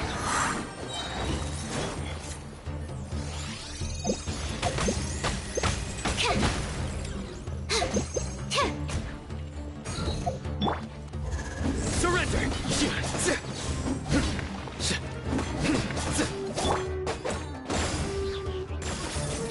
Adventure time! I'm going in! You're toast! Animal hypostasis emulation. Tidal wave!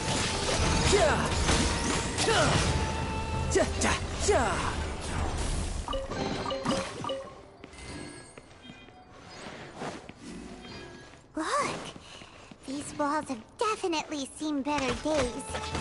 Was there some sort of fight here? Let's keep going and see what we can find.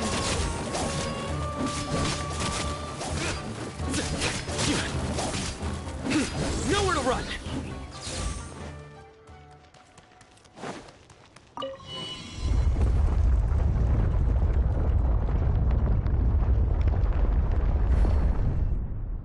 Whoa, is it just Paimon? Or did that passageway just rotate? It's not gonna start moving again, is it? Either way, we should be careful. Judgment is upon you. Your penance is due!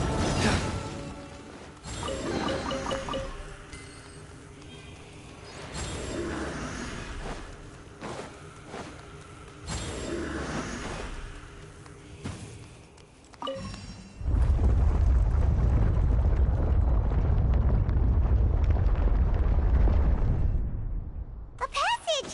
Hopefully that's our way in. That eye seems to be staring right at us. This place gives Paimon the creeps. You go first.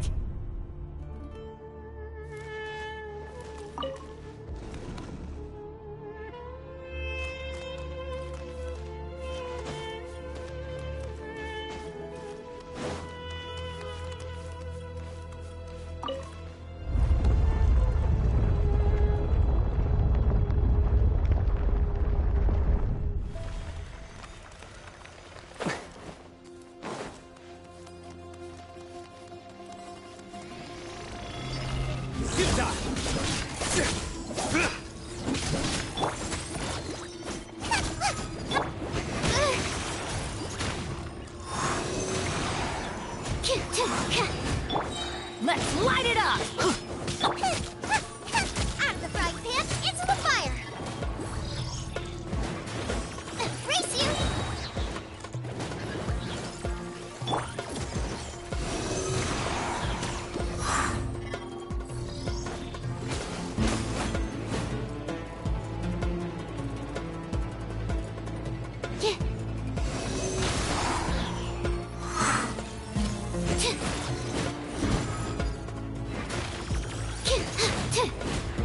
Animal test 6308.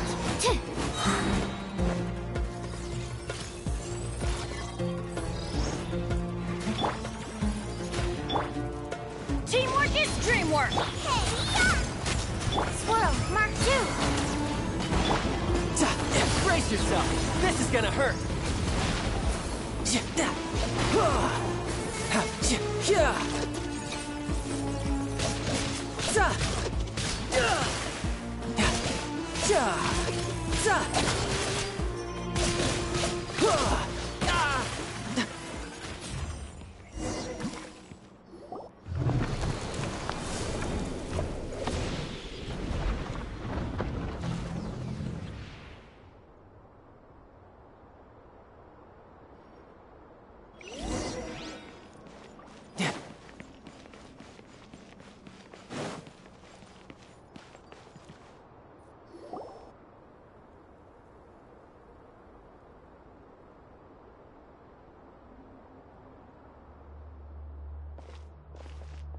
Taj.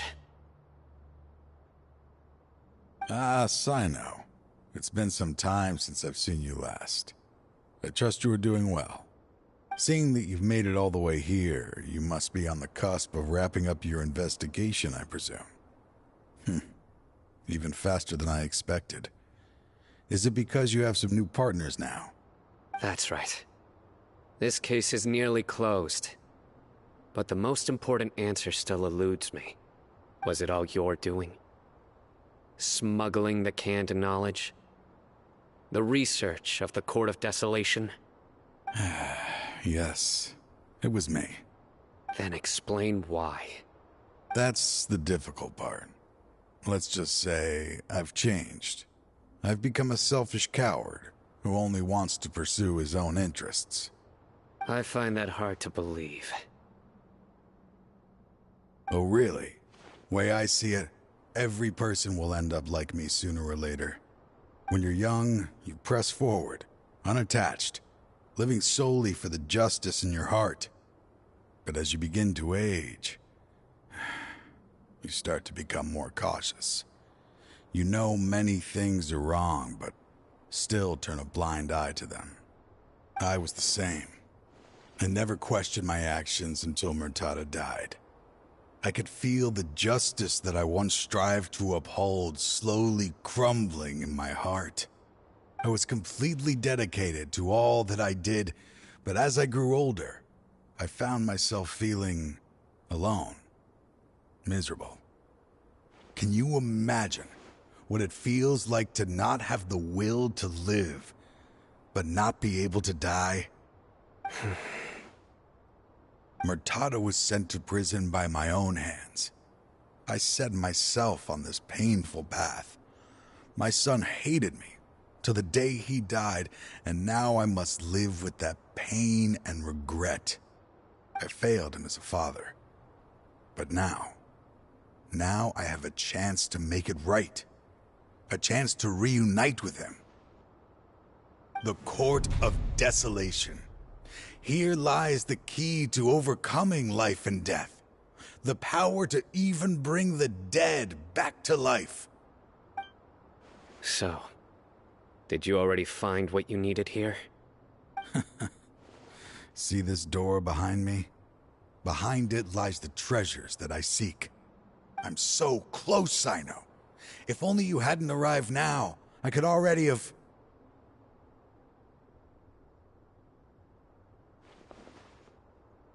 Enough conjecture. What has happened is already part of the past. You cannot bring the dead back to life.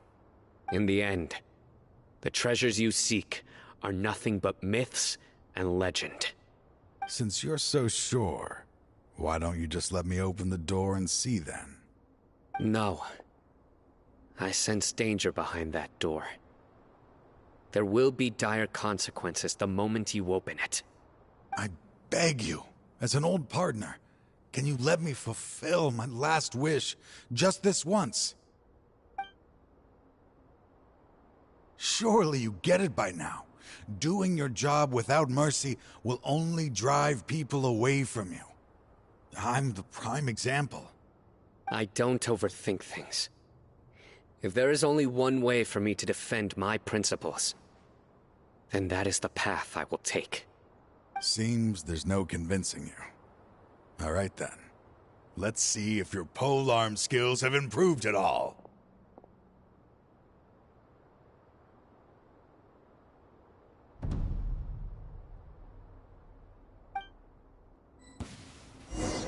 This power is mine. I will set things right no matter what comes. Absorption test. Animal test 6308.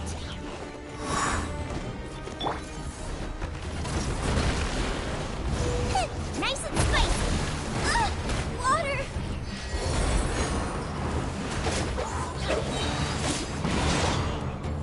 I'm going in!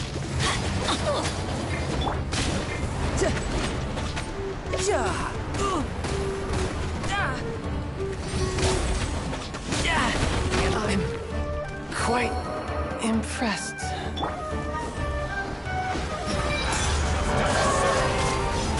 guilty! As I thought. Your strength. You feel it, don't you? I'm stronger than you remember. I gained new power when I entered the Court of Desolation. This is only a taste of it. Once I open the door behind me, this power will be complete. Even life and death will have no grip on me. Uh-oh. We have to stop this guy! I won't let you open that door. I wouldn't be so sure. I'm afraid it won't be easy to stop me now that you're injured. Or are you ready to sacrifice your life for this? I'll do what I have to. I still remember when we first became partners. You were always charging forward and putting your life on the line, just like now. Even after all this time, you still haven't changed. You haven't changed either. You left that list of names and map in your house on purpose, didn't you? You wanted me to be able to find you here. All of this was just part of the act you were putting on. What happened just now was also part of your plan. You might have fooled those on the list, but you will not fool me. I had my suspicions from the beginning, but I couldn't be sure until we fought. If he really had changed, your fighting style wouldn't be as it was before. Huh? What do you mean, Cyno? He never planned on opening the door. His true intention was... What's happening? Seems our time is running short. Let me make this quick then. After Mortada died, my spirit was crushed. For a long time, I was hoping this reality was just some terrible nightmare. I hoped I would just wake up and be able to see his smiling face again. That is when I was approached by someone who wished to collaborate and find the Court of Desolation together. I did some investigation of my own and discovered they were part of a massive organization. People from every walk of life are involved. They are relentless in their search, pouring countless mora into secret research, even sacrificing lives in hopes that the Court of Desolation would appear. No wonder banning the research wasn't enough. A full-scale operation was already in motion. I'm a flesh and blood human like anyone else, so I obviously hesitated and considered it. The thought of bringing my son back tugged at my heart, but in the end, I came to my senses. I knew that I could not let myself go down that path. I suddenly came to a realization amidst my suffering. The Court of Desolation, a place that once drove people to tragedy, was still doing so even centuries later. As long as this place exists, people will recklessly seek it out, just as Mortada did, generation after generation, regardless of the cost. Let it be buried beneath the sand forever. Once the Court of Desolation is gone, there will no longer be anyone obsessed with seeking it out.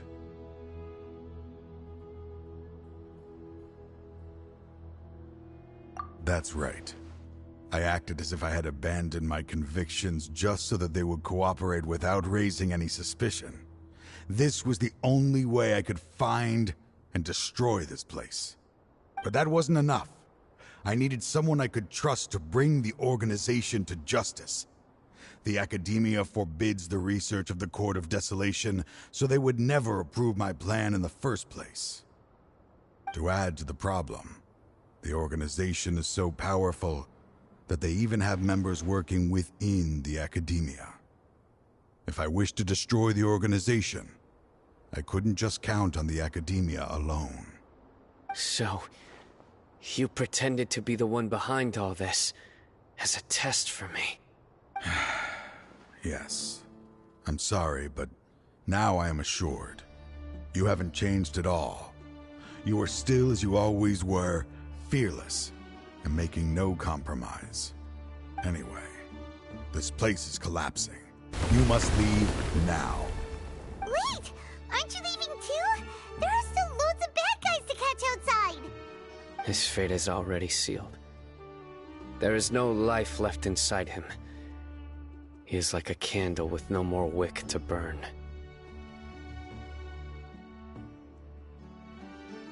You planned it all from the very beginning, didn't you?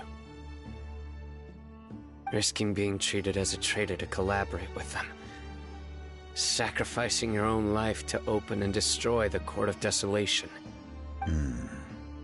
Regardless, I made a grave mistake by allowing the smuggling and the research of this place. Let this be the final judgment on myself. I was always so busy with work that I never made time to fulfill Mortada's wishes. Finding this place was his biggest wish. Since I'll be reuniting with him here, I can only hope he won't have anything more to hold against me. I'll leave all those people on the list to you. Sorry for all the trouble I've caused.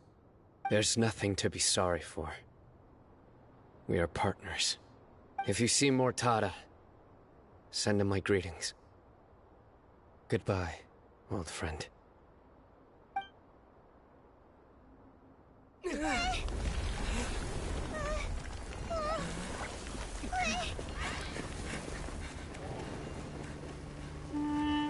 Dad, why are they so strict with me?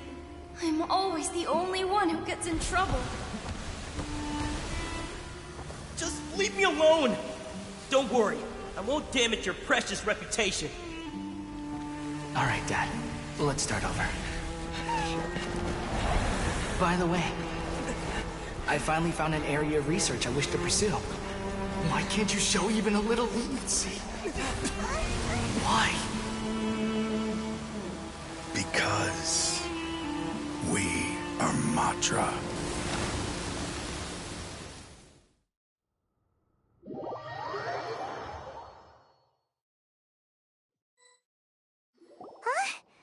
The Court of Desolation has...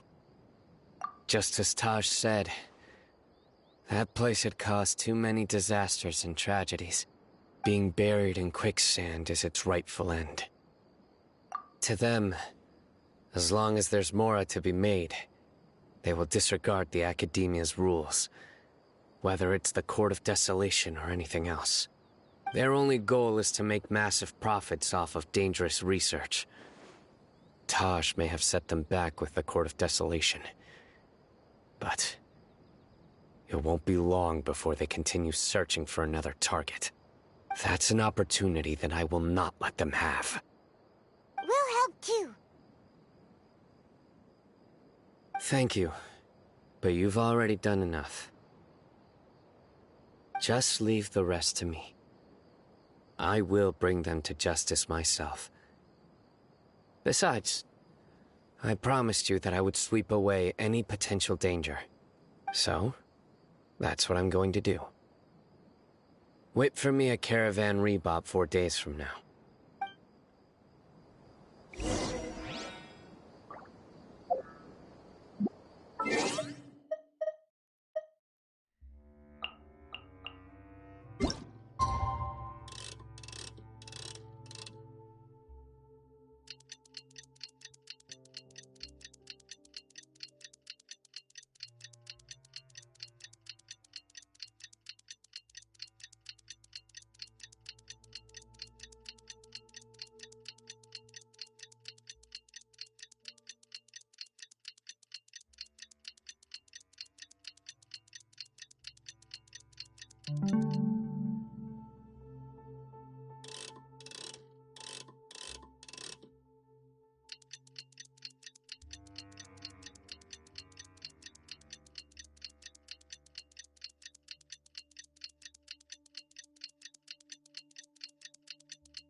go!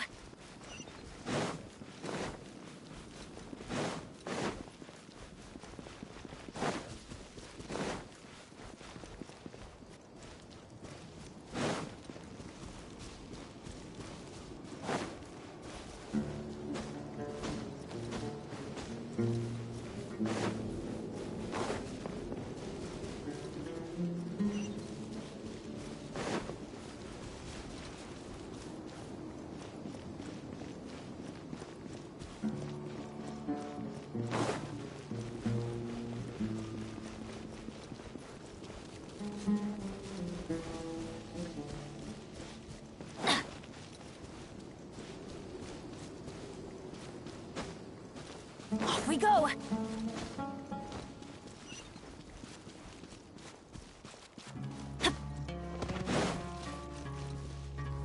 We meet again.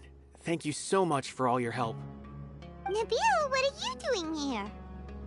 Convicts from the desert are being escorted through Caravan Ribat, so I'm here to keep an eye on things. This should be the last group of them, so I'll be heading back to the Academia once they're cleared.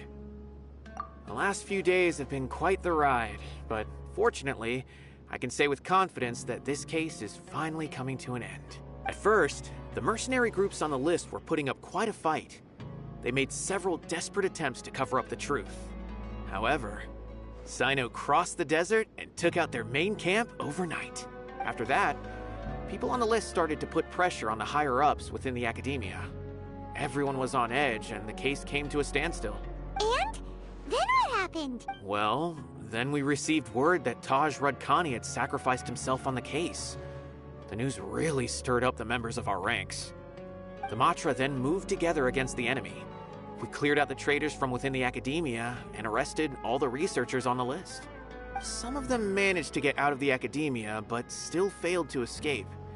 The scattered criminals were captured by Cyno all across Sumeru. I even heard that someone was about to escape to Fontaine, but was still apprehended just at the border. Having more than 300 prisoners apprehended for interrogation has definitely shaken things up recently. Is Cyno alright? He didn't get injured, did he? He seems fine, but nobody knows the real situation. He brought over 300 suspects to judgment all on his own. Among them were even some of our former colleagues. Not just the criminals are afraid of him. Even we start feeling a little nervous when he's around now. But even if we start feeling all self-conscious, thinking if we've done anything wrong, we're still always honored to have Cyno around. By the way, are you guys here to see Cyno? I think I just saw him walking in that direction when I was on watch nearby. He was walking with someone I didn't recognize, and then before I knew it, they were nowhere to be seen. If you happen to see him, please send my regards. Sure thing, Nabil. You be careful too. Don't let any of those bad guys escape. Don't worry about me. If anything happens, you can find me at the Academia anytime. Farewell then.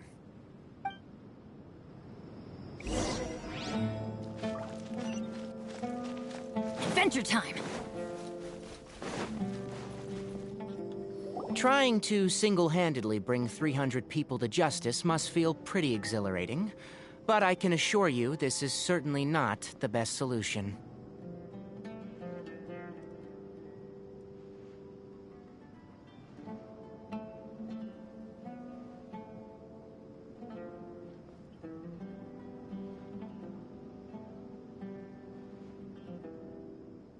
I'm aware. However, I learned something unexpected during interrogation. Apparently, someone had enticed Murtada Radkani into becoming interested in researching the Court of Desolation. Murtada had lived in his father's shadow all his life. Naturally, he wanted to conduct research that would seem groundbreaking and significant.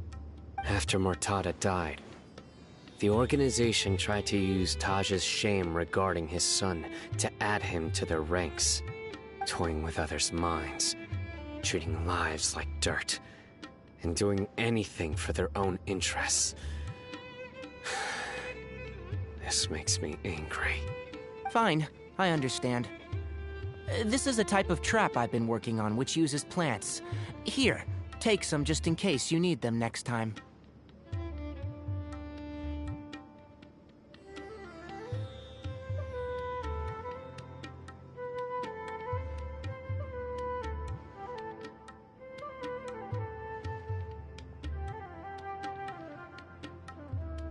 If thrown into the mud, the trap will grow rapidly and disperse a pollen that has a paralyzing effect. I don't have much use for the traps these days, but maybe you will, and can help me collect more testing data. Cyno! Tighnari! Oh, so Tighnari must be who Nabil saw earlier! Are you also here to see Cyno? That's right. Cyno asked me to collect some medicinal herbs to treat a girl named Semin. I also dropped by just to check for any injuries. He seems to be fine physically, but he looks a little more lonely than I remember. And Cyno, relax. You don't always have to look so serious, you know. Why don't you play more Genius Invocation TCG, huh? Kale has always been a little wary of you, and your stern expression certainly isn't helping. How is Kale these days?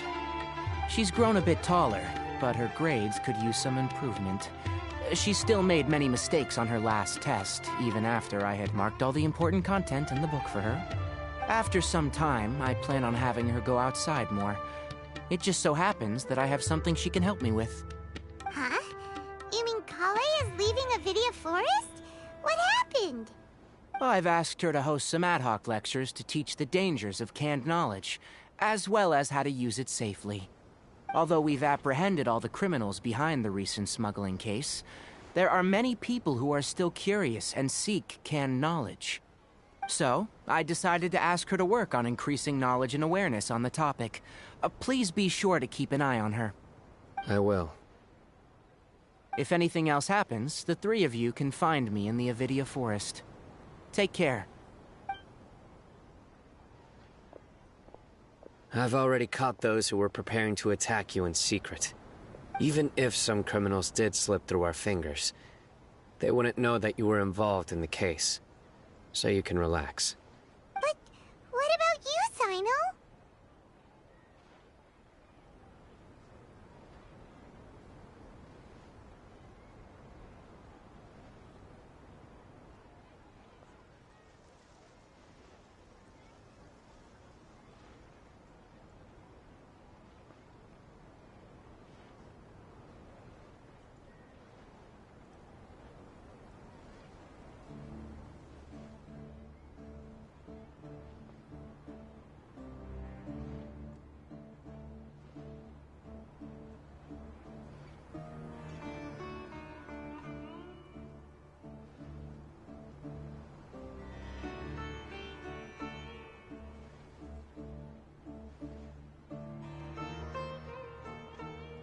It's still not time for me to rest yet. Those who died have fulfilled their wishes, but those who are alive must continue pressing forward.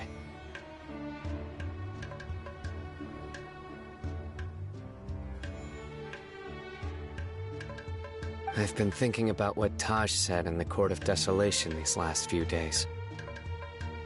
His words were not empty. People do change, and no belief can completely resist the erosion of time. I just hope my own change will come slowly, so that I can press on a little further.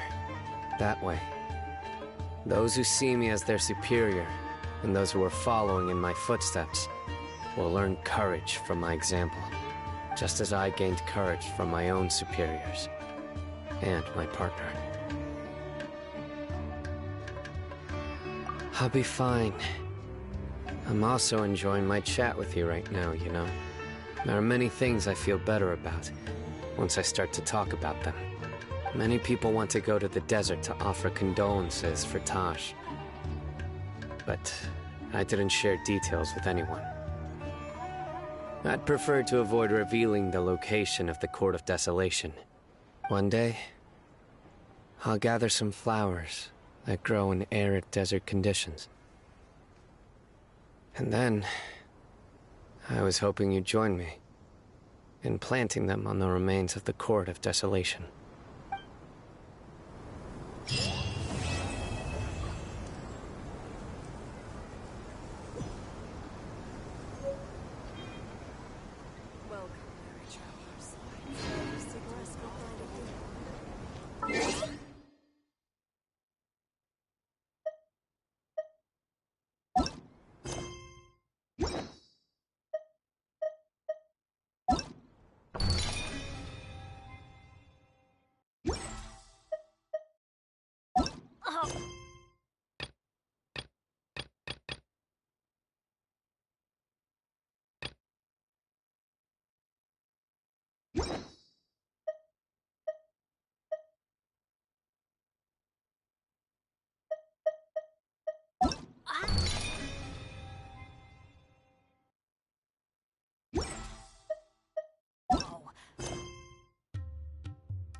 Off we go!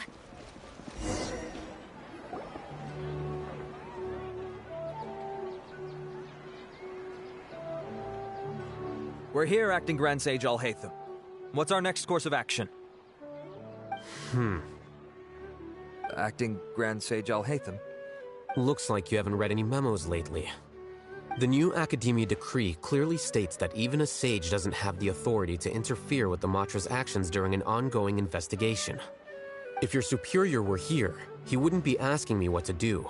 Instead, he'd be telling me to stay out of the way. You're right. Understood.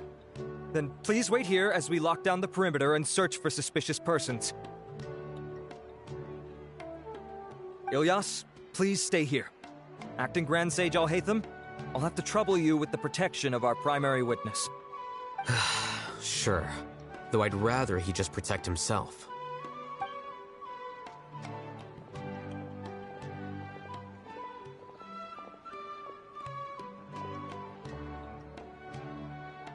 He's the same as ever, casually ignoring people just like he did back at Aru Village. Answering a simplistic question only enables the questioner. Besides, I need him to understand my position clearly. Arav has just as many doubts about my coming along as you do. But unlike you two, he's making this matter more complicated than it is, with his considerations like the acting Grand Sage is trying to seize the Matra's powers.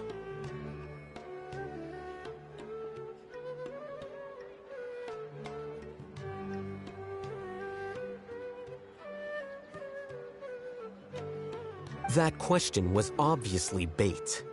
The Matra were once under the influence of the sages, and so were often subject to these bureaucratic traps.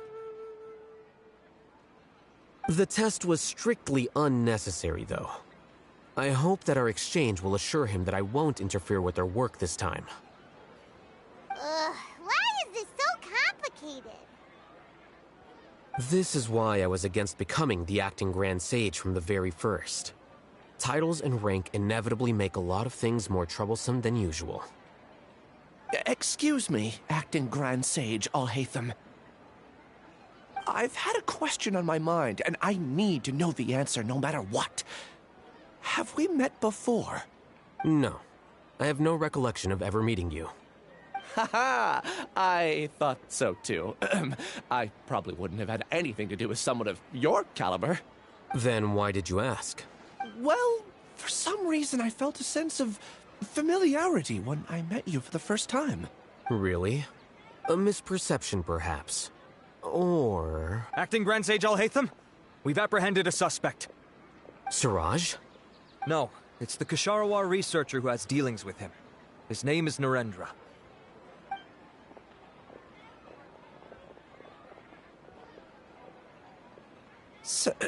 Acting Sage Alhaitham? Wait, can someone please explain what's going on? I admit that I did steal some mechanical components from the lab and sell them, but does something like that really warrant the personal interest of the Acting Grand Sage? What have I gotten myself into? I know I let greed get the best of me, but please, I promise that this won't ever happen again. I would like to ask him a few questions. Of course. Do you know Siraj? Yeah, that's the name of my buyer. He asked to make the transaction at the tavern, but he never showed up. What were the details of this transaction? He's doing some kind of experiment that seems to require many power generators and electrical components that can only be found in our project. He contacted me in private and said that he'd pay a large sum of mora if I was willing to put some aside for him, under the pretense of them being defective parts. We had originally agreed to meet at the tavern earlier today to do the trade. I sure didn't expect to get stood up, or run into you all. Perhaps Siraj was aware that Ilyas might leak information, so he intentionally didn't show up. Whatever the case, it seems that this lead ends here. The good news is, regardless of what Siraj was planning, his progress will now be severely hindered by a lack of power generators and electrical components. We still have time to conduct our investigation. Do you have any more questions for the suspect? No, he's all yours. But I'd like to borrow Ilyas for a while. Oh, that's fine. We conducted a comprehensive lie detection exam, which showed that he has a genuine case of amnesia. We're not planning to pursue any further breakthroughs on that front. However, I am curious, what do you need him for exactly? I've read some papers regarding amnesia, and I'd like to try restoring his memories. I see. We'll be returning to the Academia then. I'll leave Ilyas in your care.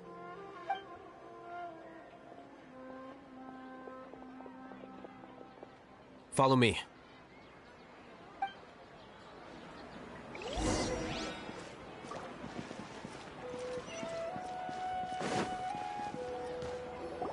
Siraj didn't show up at the tavern, and Narendra didn't give us any leads. Ugh, that means we're stuck. Oh, Hatham, are you serious about seeing things through? Paimon's pretty surprised that you're this interested in the case. I thought you would have guessed the reason by now. Huh? Paimon has no clue. Hey, do you know? Yes, we were classmates. Oh, so that's why you asked to come along when Arav briefed you on the situation. So you're not here because you're interested in the case itself, but because you know the suspect? You couldn't be further from the truth, but I wasn't expecting much from you to begin with. For the time being, all you need to know is that we were once classmates. I became the scribe afterwards while he continued his academic endeavors.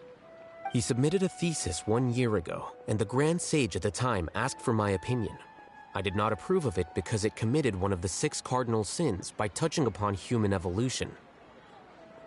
From violating matters regarding human evolution to attempting the forbidden and fearing none, the 6 cardinal sins are the origin of all evil in this world. They are also what the sages use as a reference when formulating or amending the rules of the Academia. My opinion was that Siraj's research was both overly naive and in violation of various core principles. The Grand Sage took some of my suggestions on board and ultimately decided to reject the application. So that's why he's buying energy sources and electrical components. He's most likely trying to circumvent the rules and conduct his experiment in secret. That sounds super suspicious. Oh, we gotta stop him. Ilyas, can you try to remember things again? Maybe something new will pop up. I'm sorry, but I've already tried many times. And no matter how hard I try, it feels like everything in my mind is shrouded in a thick mist. It is possible for a person to subconsciously forget some of their memories as a defense mechanism against extreme stress. However, these memories aren't truly lost, but merely sealed away. They can be restored with the appropriate stimulus. Now, try to recall things you care about. They don't need to be related to this case. Well, actually, I feel like I've forgotten more than just the memories of the time I was kidnapped and experimented on. The kind of person I am, the things I've done, I can remember some things, but I can't recall some others no matter how hard I try. But I do vaguely remember that there are 2 things that I have to do no matter what. Do tell. The first is to get my paycheck from the Academia and give it to my younger sister in Gandharvaville.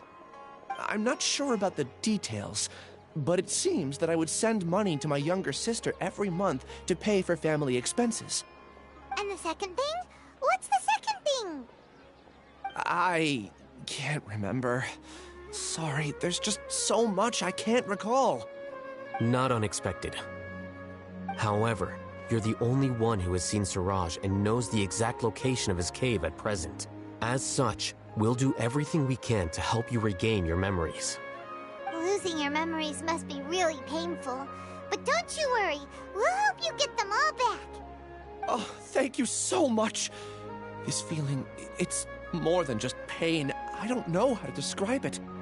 I have so few memories that I don't even have a clear idea of who I am. And my head's always ringing. It feels like I could faint at any moment.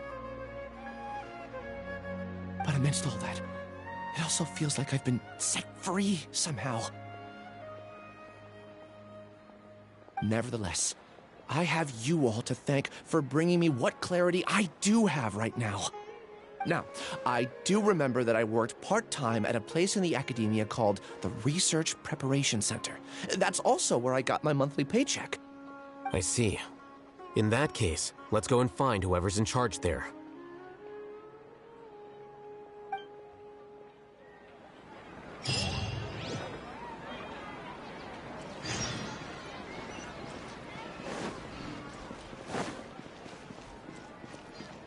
It's called being a freelancer.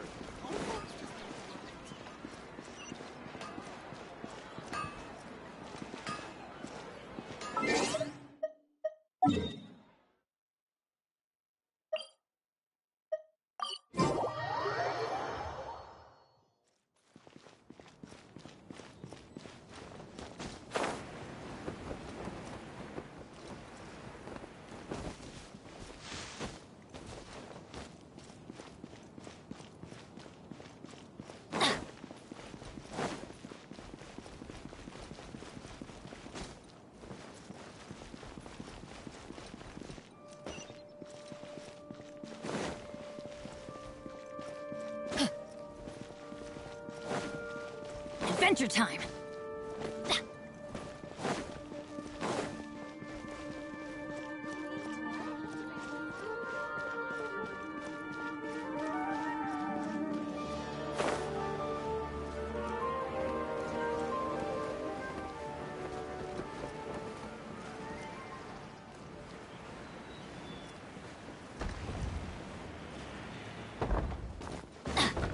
Adventure time!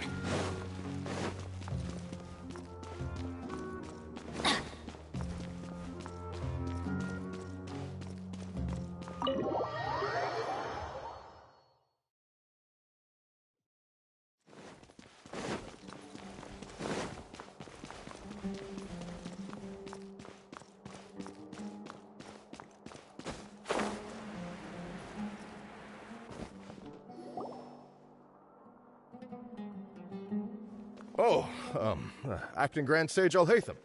I've sent this period's research expenses report to your office. Have you taken a look? Are there any issues with it? I did. Recent research expenses have decreased quite a bit compared to past figures.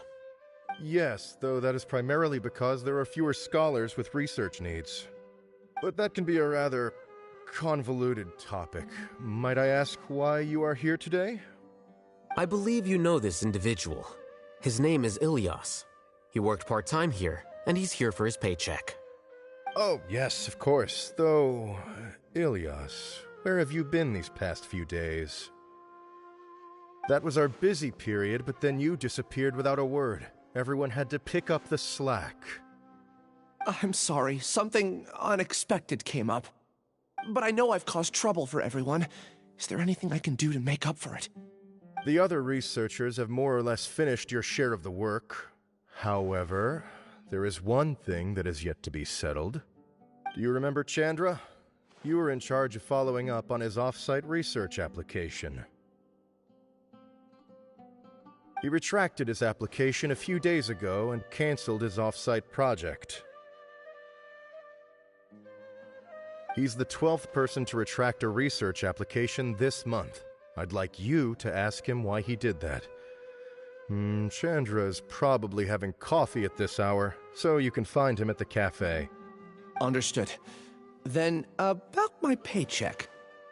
I'll pay you in full once you return. However, make sure you don't disappear without saying anything again. Be considerate to your colleagues and give them some forewarning at least. Is this acceptable? Acting Grand Sage Alhaitham? I have no objections.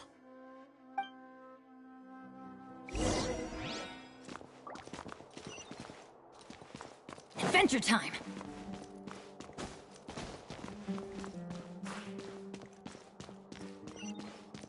Off we go!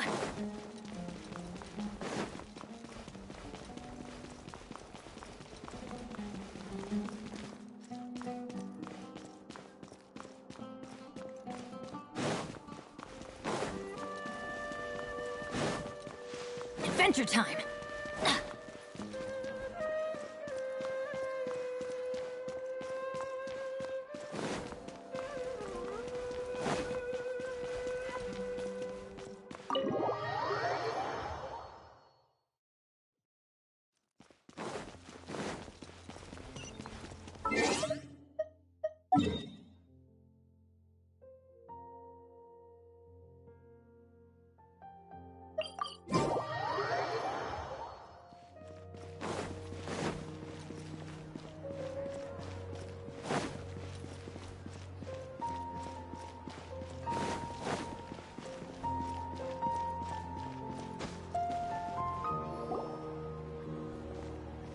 Elias? Long time no see. What can I do for you? I heard that you canceled your research project, so I'm just here to ask you why. Oh, that, it's really nothing special. I just don't feel like going anymore. I'm not the only one who canceled, right? I mean, people have had no motivation to conduct research lately, haven't they? No motivation to conduct research? Yeah. Say, who might you be? You look sort of familiar. Oh, don't mind me. Please, continue. Well, with the downfall of the sages not long ago, many of the projects that they led were put on hold while they were being investigated. With the situation being so volatile, people are picking up random things to do to kill time.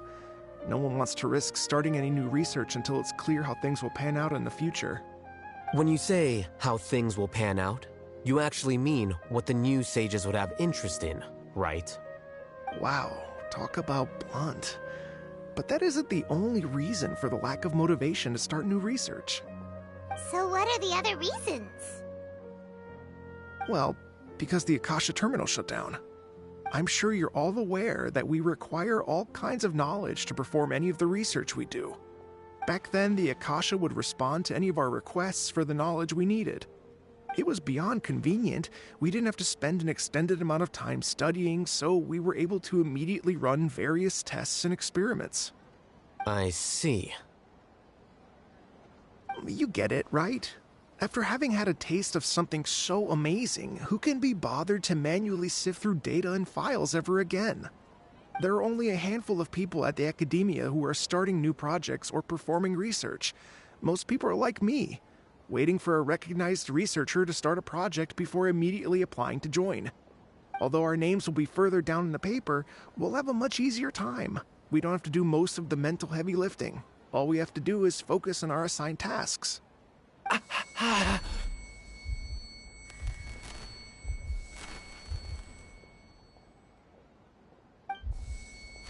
Ilias?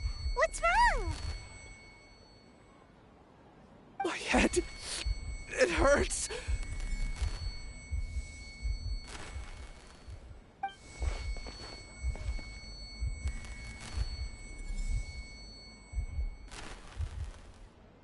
I remember now. I remember what Siraj said to me as he approached.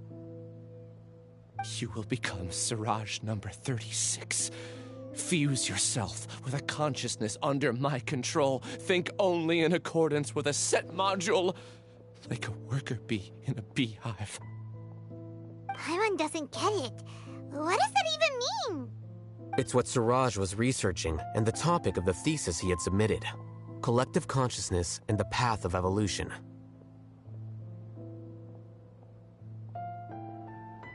Siraj believed that by achieving 3 objectives, he could create a collective consciousness in human society and drive humans toward their ultimate evolution. First, he would rank test subjects in descending order of ability, with number 1 serving as the overmind. This overmind would then divide tasks into numerous modules and delegate them to the collective's members based on their assigned number. Lastly, members would share their memories and emotions to facilitate the rapid exchange of information within the collective. Paimon still doesn't get it. What's the point of all that? Think of it as linking many minds together and tailoring a given mind's assigned work based on its compatibility. Eventually, everyone's minds will be consolidated into a new form of existence that is both an individual and an organization. Suraj believes this collective consciousness is superior to individual humans. Whoa. Squishing a whole bunch of people together? Paimon thinks that sounds horrible. It's just as Al-Haytham said. Siraj gave all the test subjects different numbers. Bigger numbers meant you had a lower rank, so your assigned tasks were less complex, such as being responsible for everyone's basic needs. Smaller numbers were ranked higher, so you'd be given more complex assignments like planning for the future. Siraj referred to me as number 36, and I think that was a low-ranking number. I also recall that Siraj said his plan was proceeding very quickly, and that the hive would soon be complete. Oh no, then we gotta hurry! We have to stop him before it's complete! I tried my best, but that's all I can remember. I still can't recall where the cave is. I'm really sorry. Take your time. You'll eventually remember it all. However, something doesn't seem right. Some details don't add up. What's off? You were only designated as number 36? What a shame. From what I can see, your talents merit a smaller number. I'm not sure what Siraj's numbering system is based on. Anyway, we're done here. Let's go. Please, wait. I heard you all talking about Siraj just now. Are you looking for him? Huh? Do you know something? Well, Siraj is pretty popular as of late. I heard he's gained recognition from a lot of well-known researchers. Supposedly, he's a strong contender for being one of the next sages. There are many who would give up everything to be a part of his research team. I'm nothing special, though, so I doubt I'd get the opportunity. That said, I do know a researcher who received an invitation from Siraj but declined it. Her name is Janaki. If you're interested, you can try to find her. She's usually reading at the pavilion in the garden.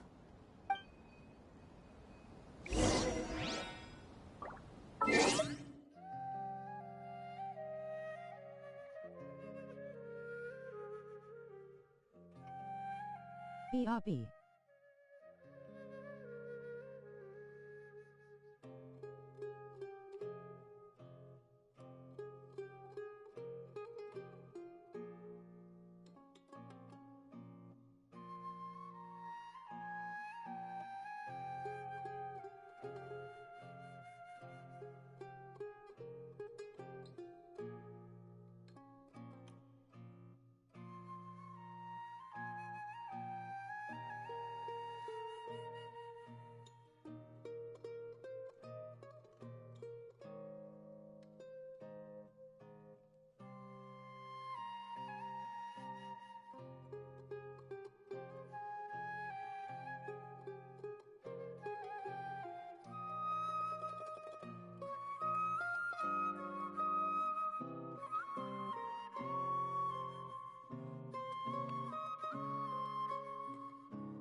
been...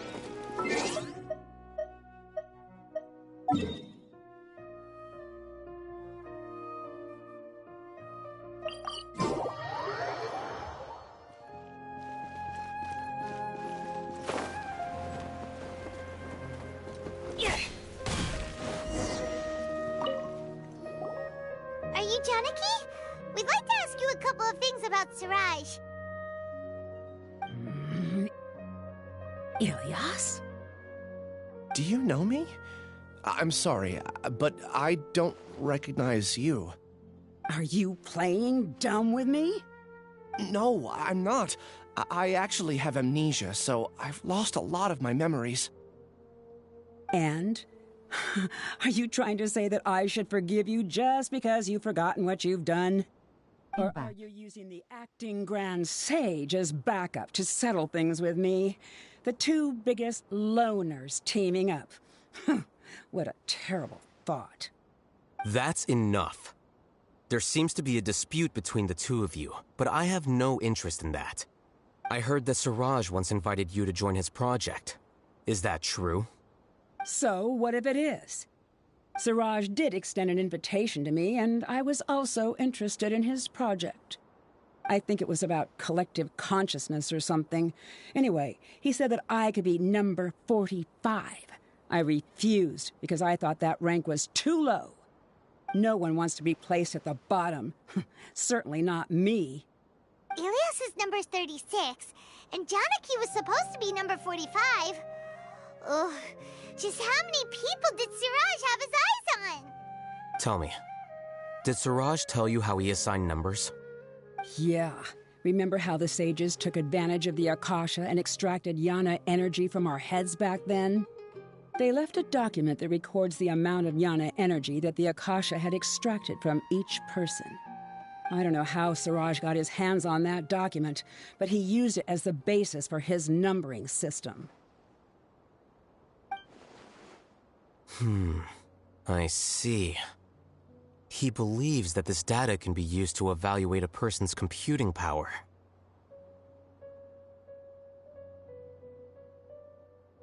Putting aside the validity of the data, it is meaningless to judge individuals based solely on their jnana energy. At most, jnana energy can only be seen as representing a portion of a person's abilities. Humans are complicated beings, so it is impossible to evaluate them using a single criterion. See? I knew I couldn't have only been ranked as 45. What else do you know about Siraj? That's it. He came to me, I refused, and that was the end of it. Is there anything else you needed?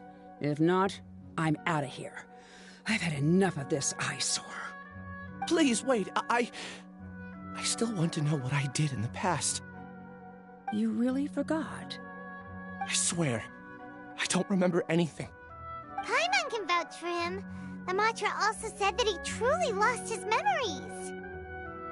I see. You know what? It's better this way.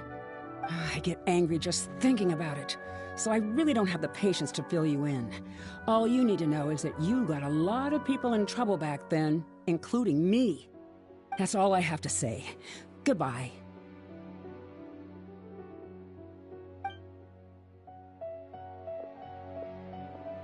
And she's gone. She doesn't seem to like you very much. Do you really not remember anything? I really don't. But after she said that, I've had this heavy feeling in my chest. I guess I did something really horrible. Do you want to remember? Huh? Even though you're a witness against Siraj in this case, you've also lost your memory. No one can force you to remember if you don't want to. Even if you manage to remember, all you would need to do is feign ignorance and tell us that you tried the best you could, but to no avail. I'm not sure what to do. Like I said before, for some reason I felt a sense of freedom when I realized I had lost my memories. But I feel like I shouldn't be allowed to go free so easily. I still want to remember everything. What should I do? I can look up your file. Something that caused trouble for a lot of people in the past must be on file somewhere. Would you like me to look into it? Yes, please. All right, then let's return to the House of Dana. We've spent enough time here, and you should go and get your paycheck.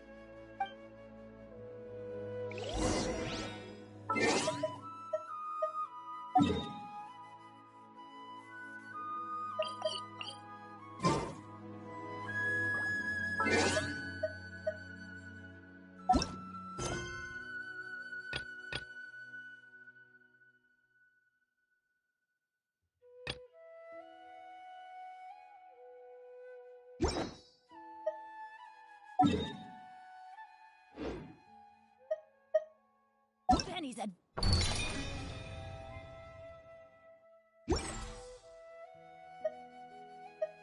Adventure team!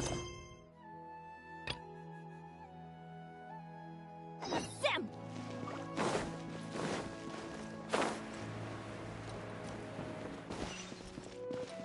Off we go!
Adventure time!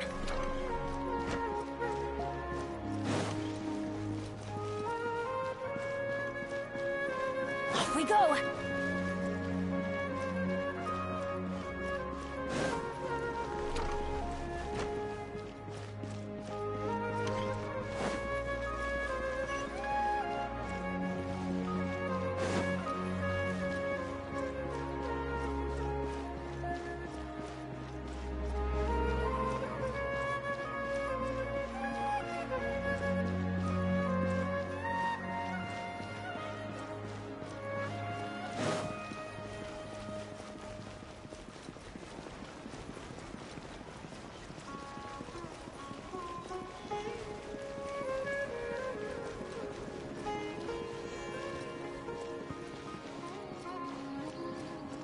Adventure time!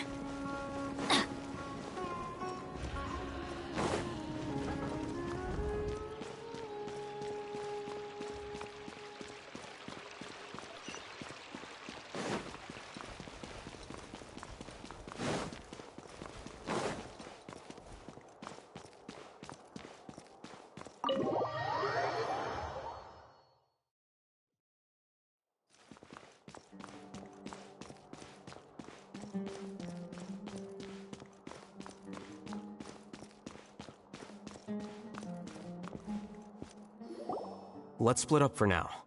Ilyas, you go and deal with that. The rest of you, come to the archives with me. We'll meet back here later and then head over to Gandharvaville. Okay. Thank you all so much. Relax, Ilyas. Being nervous accomplishes nothing. That's true. I'm ready. No matter what I've done, I'm ready to face it. I'll also try my best to remember anything else related to Siraj. We'll put an end to all of this. I'm holding you to that. See you later.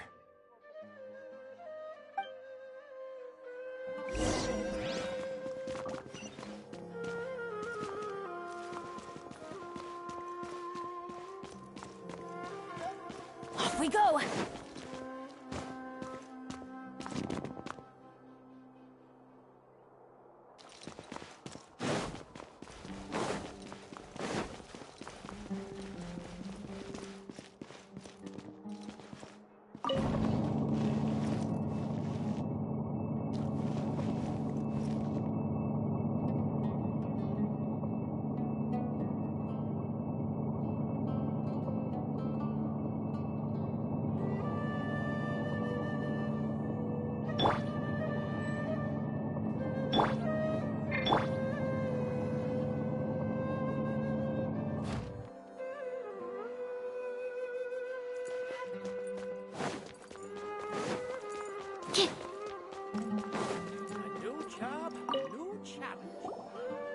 Okay. The important files from the last few years should all be here.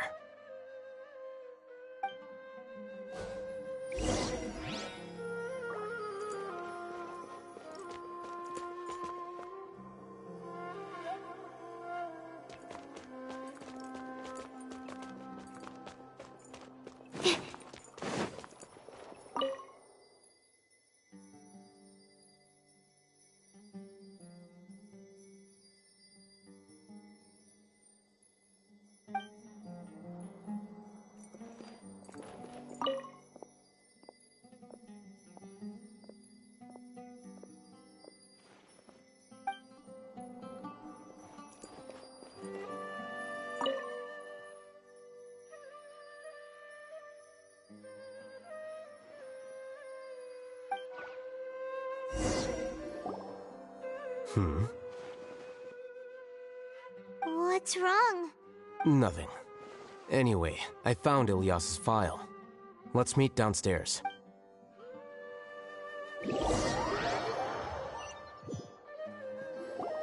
What have I done? This file indicates that you were once commended by the Academia for your courage and sense of justice. You were considered a hero. Huh? Me? Yes. Your instructor was engaging in academic fraud, and you were the one who reported him. Your report was found to be true after a series of investigations, and your instructor was brought to justice by the Matra. This incident caused quite the commotion, and the Academia sent you a commendation. What is it? Are any memories coming back to you?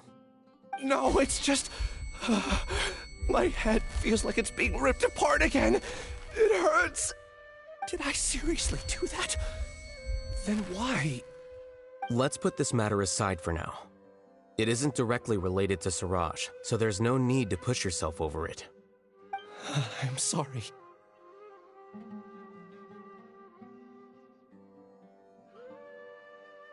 That should have been something good to hear, but my body is instinctively rejecting it.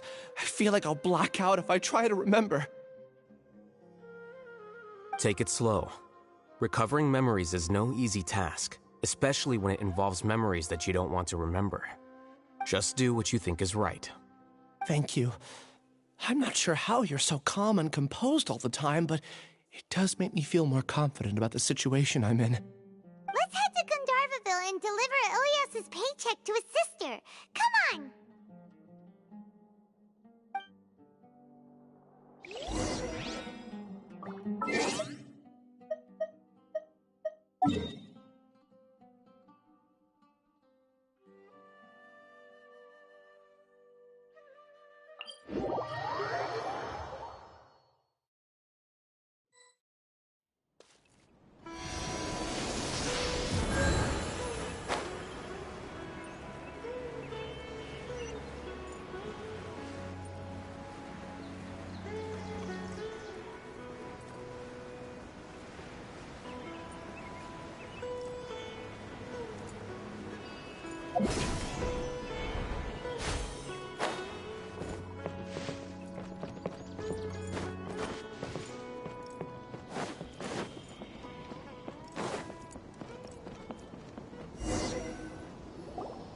We should be close. Let me think. It should be this way.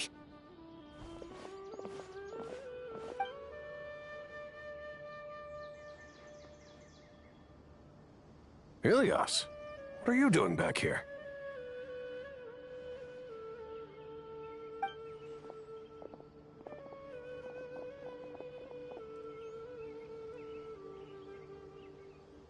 Dad, it's nothing. I was just wondering how everyone was doing. You sure everything's okay? Did they bully you again? It's all right. You can tell us. Ilias, what's wrong? I'm fine. Just a minor headache. I haven't been getting much rest lately. Back then, I told you not to be a hero. Look how things turned out. I can't imagine how things are going for you at the Academia. We've even been receiving threat letters. You don't have to force yourself to stay at the Academia. You can always come back home. I'm all right. I just need a little rest. Ilias doesn't seem like he wants them to know that he has amnesia. Hey! That's enough, you two! Ilias isn't feeling well. You can keep nagging him once we get home. Ilias, let's find somewhere to talk. So, how's your headache? It's much better now. Oh, here. It's this month's paycheck. How's everything at home? Same old, same old. It's just that everyone's worried about you. Don't mind their nagging. Deep down, they know that you did the right thing. It's just that after hearing a lot of bad rumors about you and seeing all the threatening letters, well, they're mom and dad. Maybe they just want you to conform a bit more. Conform. Yeah. You don't remember? After the incident, you... Ilias? What's wrong? Ah, I see. I remember now. Don't worry, I remember now. You're acting a little weird today, you know? Anyway, I understand your decision. But Mom, Dad, and I just want you to be happy. I don't care if you're a hero or not. I just want you to enjoy life and relax more. Your understanding is a great comfort to him. Is it? That's good. Are you a friend of his? More so these two. My name is Alhaitham, and this is the Traveler in Paimon. Oh, that rings a bell. At any rate, I feel more at ease knowing that my brother has friends. Would you like to join us for dinner? I just happened to buy some extra food. Sorry, but I still have things I need to take care of. Well, that's a shame. Okay, I'll get going then. Take care of yourself, Ilias. Don't worry. I won't do anything to make you guys worry again. You remember now? Yes, I do. Thanks for that. You know, you don't seem like such a bad person. Is that your way of conveying gratitude? Oh, my apologies. But I meant every word. Remember when I asked at the tavern if we had ever met? I said that there was a sense of familiarity, but what I really meant was a sense of loathing. Loathing? Yeah, but having spent some time with you, I realized that you're not someone I dislike to that extent. Strange, isn't it? Why did I have those thoughts at that time? My strength is that I don't care about what others think. If you could also develop this quality, then you won't be as bothered by complicated social relationships. It'd be great if I could think like you. But first things first. I remember where Siraj's cave is now. I'll take you there. Really? That's great! Paimon remembers that you said there are 2 things that you had to do. We've only checked off 1, right? What about the other one? Are we not gonna do that first? There are more important things at hand. We have to stop Siraj before he completes his collective consciousness, or it'll be too late. You're right. Let's head out.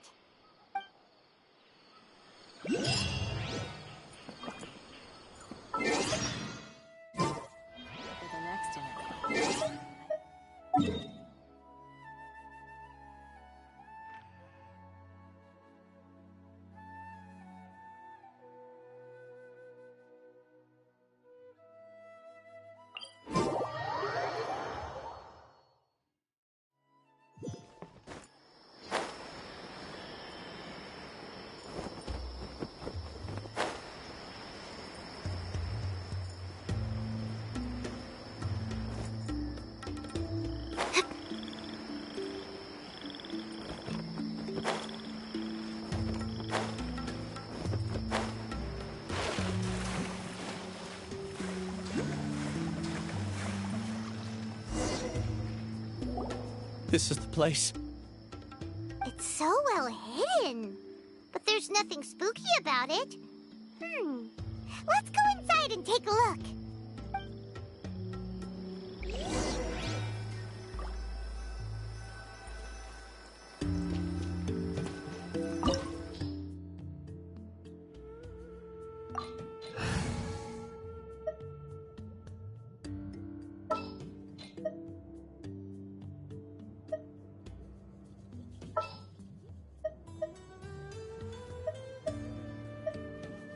There are still so many places for us to explore.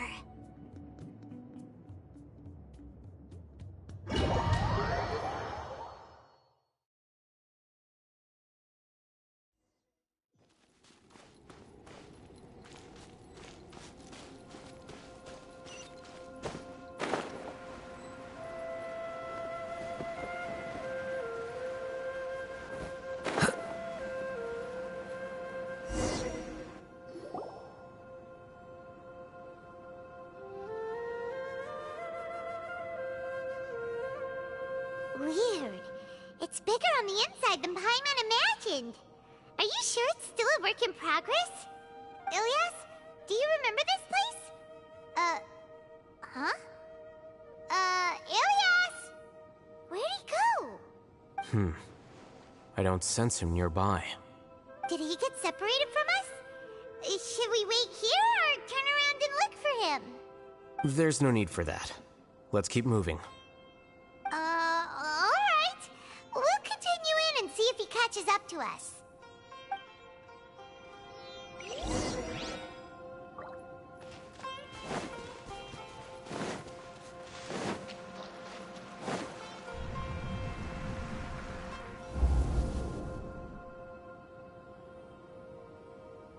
It's okay, Ilias. You've done more than enough for me already. I don't understand.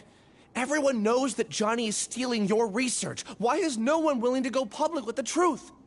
He shamelessly used your thesis to send in a project application, and whenever the project hits a wall, he asks you for help. Everyone knows what's going on. Do you know how many people are working on that project? If Johnny was kicked out because of academic fraud, that'd be the end of the project. Too many people would be affected. But he's obviously taking advantage of you! He throws you the hardest work, and after you're done pulling all-nighters, he struts around with your research data and takes credit for it. That's not right! Why are you putting up with this? A lot of people warn me to not say anything, and I think they have a point. This is just how things are. All I want is to graduate without any problems. It's okay. He's at least paying me. Half a year of your time and effort. Countless all-nighters and casual threats and insults. All for a measly 20,000 mora? He's treating people like cattle. Enough. It's fine. I just need to suck it up and get it done.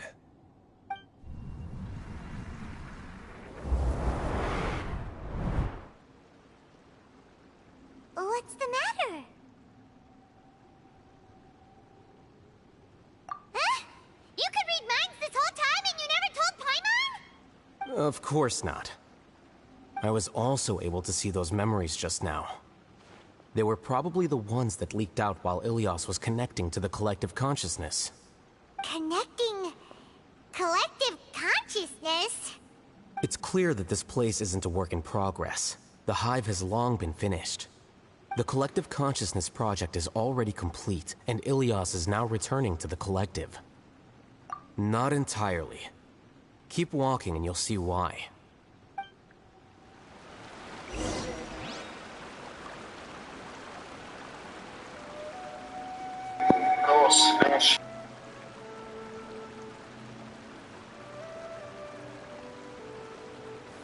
Wait. Huh? No. Whatever.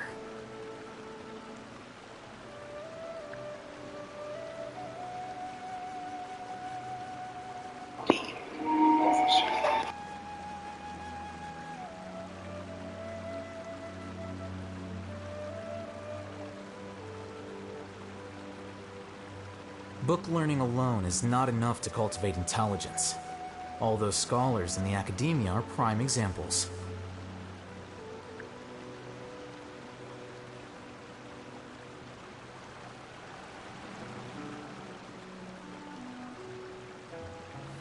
Wait. Huh? No. Whatever.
How bold. You're mine. Why do they never miss? Let's light it up!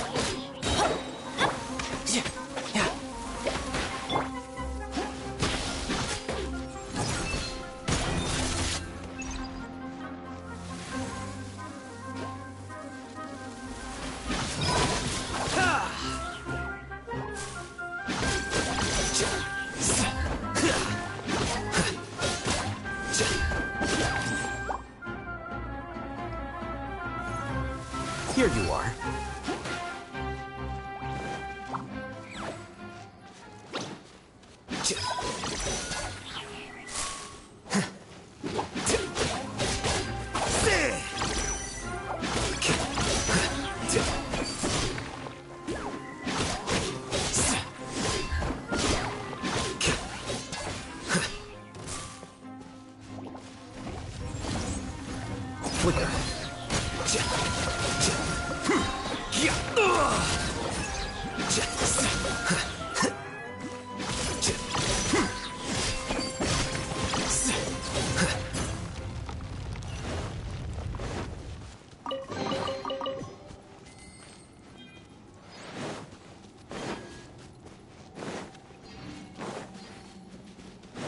It's completely different from what Ilias said.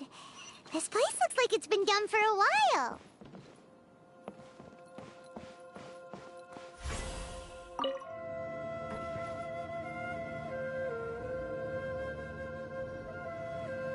Contributing to the collective by only thinking to your strengths. How easy.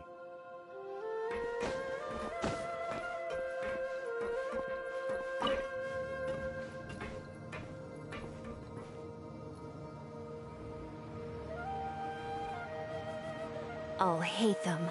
Just thinking of that name fills me with hatred. We must get rid of him.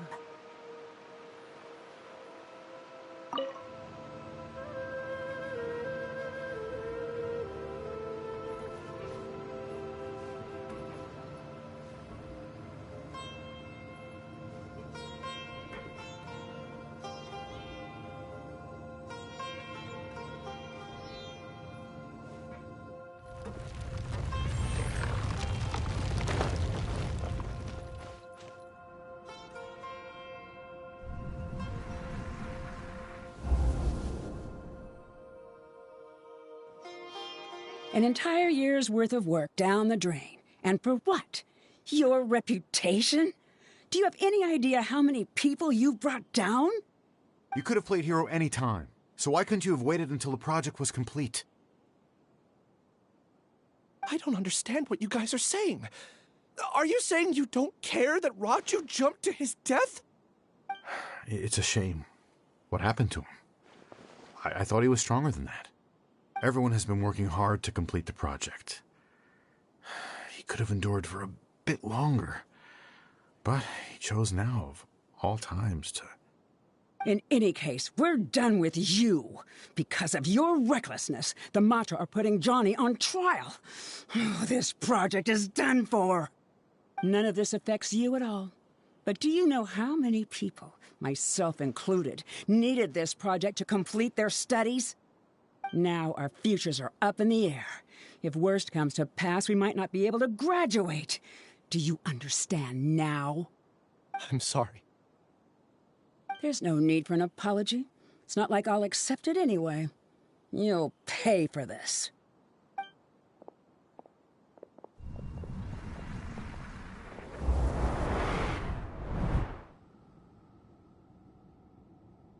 Hey, you're blinking out again. What did you see this time? Don't jump to conclusions just yet. Save your words for when we see him.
Just in case, why don't we take both keys with us?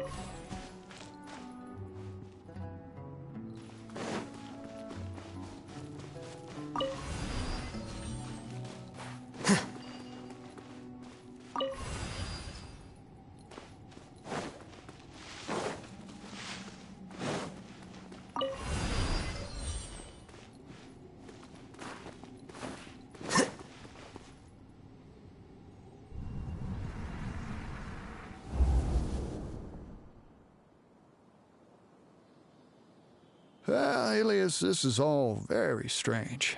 Is there really no research group that will take you? Well, to pass this course, you must complete a paper with other researchers. I know you're a hero for fighting academic fraud, but well, we can't make exceptions for heroes, now can we? Maybe you should try to improve your relationship with the other researchers. Getting a reputation for being too unconventional will not stand you in good stead in the long run. I understand.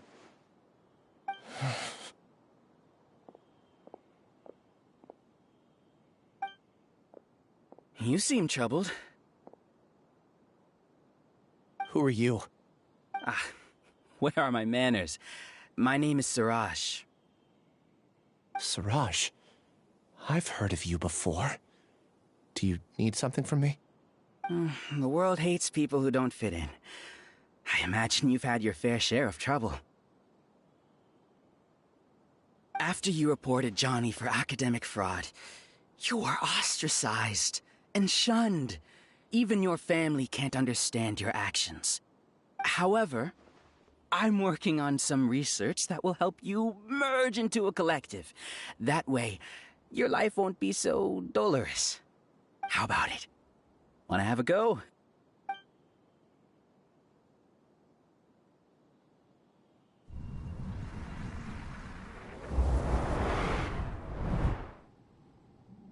What did you see?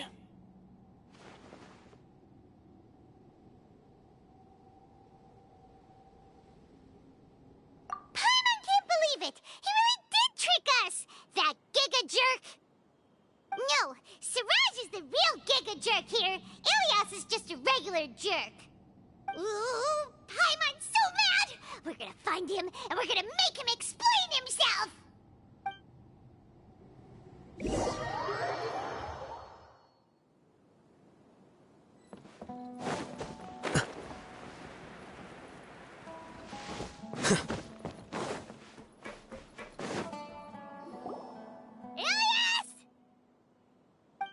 You've come. I intentionally slowed my integration into the collective consciousness because I wanted to see you one last time as Ilias. And I wanted to apologize to you as him. It was only at Gandharvaville that the second thing I must do occurred to me. Bring you all here. To throw off the Matra and bring Alhaitham to the hive. That was my task as Siraj number 36. You were already Siraj number 36? But you passed the Matra's lie detector test! Yes, I truly did forget many things during that time, even my identity and assigned responsibilities. However, it's not that I got scared and forgot. I chose to delete those memories.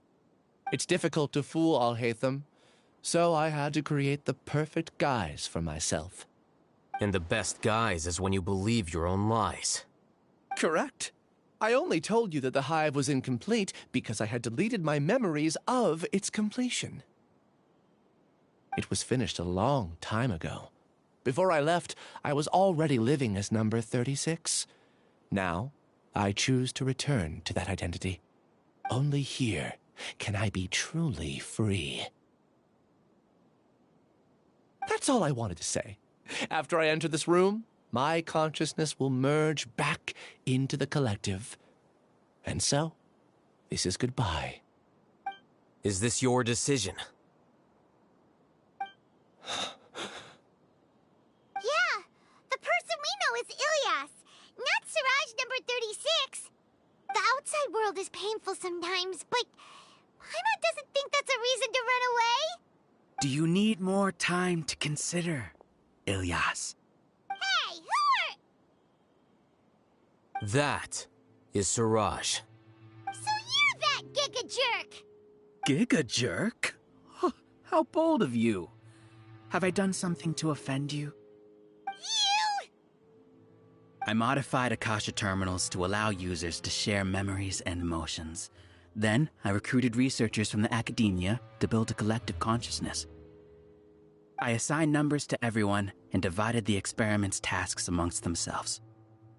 Here, People can live easily and happily without needing to exercise complex mental thought. This is what they have chosen. All I've done is fulfill their wishes. You're just trying to justify yourself! Then I ask you, what's the difference between here and the outside? There are researchers at the academia who engage in dangerous research in extreme environments while others become idle and listless. People are so obsessed with collective will that even those on the fringes will attempt to fit in after suffering setbacks. Isn't that right, Ilyas?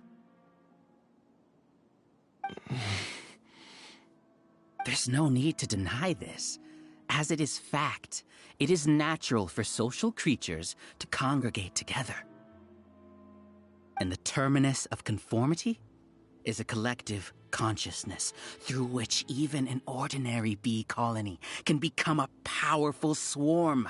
Replace the bees with humans, and this model becomes even more potent. Welcome to the hive, Alhaitham. You once arrogantly denied the merits of this project before the Grand Sage. A few simple words from you, and my research was consigned to nothingness. Of course, I'm well aware that you don't care about any of this. You don't care about the pain of others.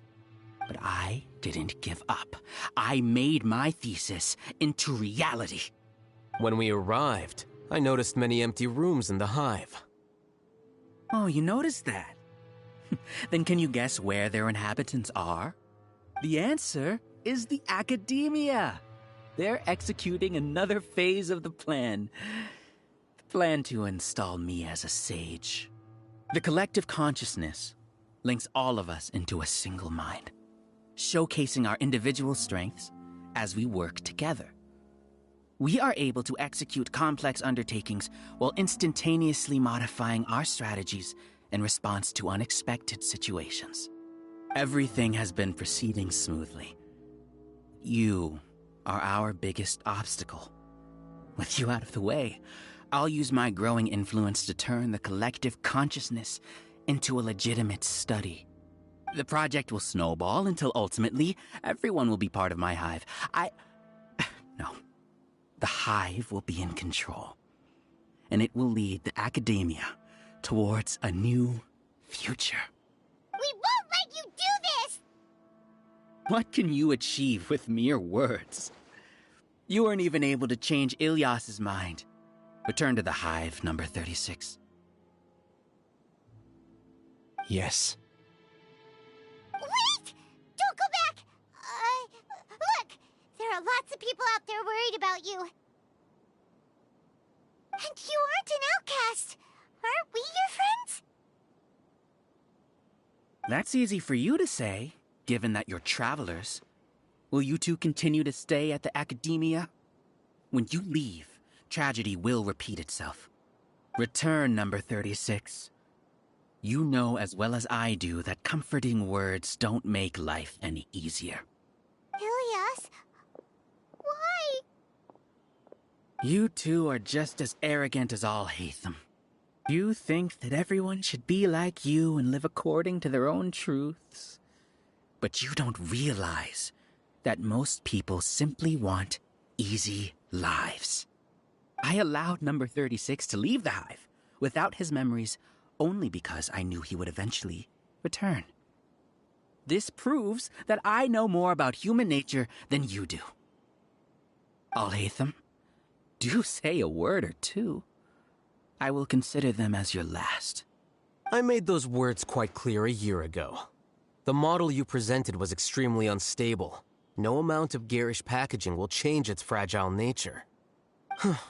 It can't be helped.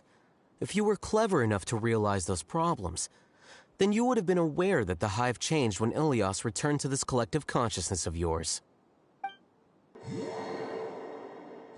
What? What's happening? The collective needs motivation to execute its plans, just as machinery requires energy to operate. That's why you, as the Overmind, synchronized your hatred of me into the collective, prompting them to create and execute a plan to eliminate me. However, when Ilias returned to the collective, his memories and emotions were shared with the rest of its members. This includes his perception of me. Thanks for that. You know, you don't seem like such a bad person. Strange, isn't it? Why did I have those thoughts at that time? This contradicts the hatred you had provided them, and these two differing emotions will give rise to new conflict.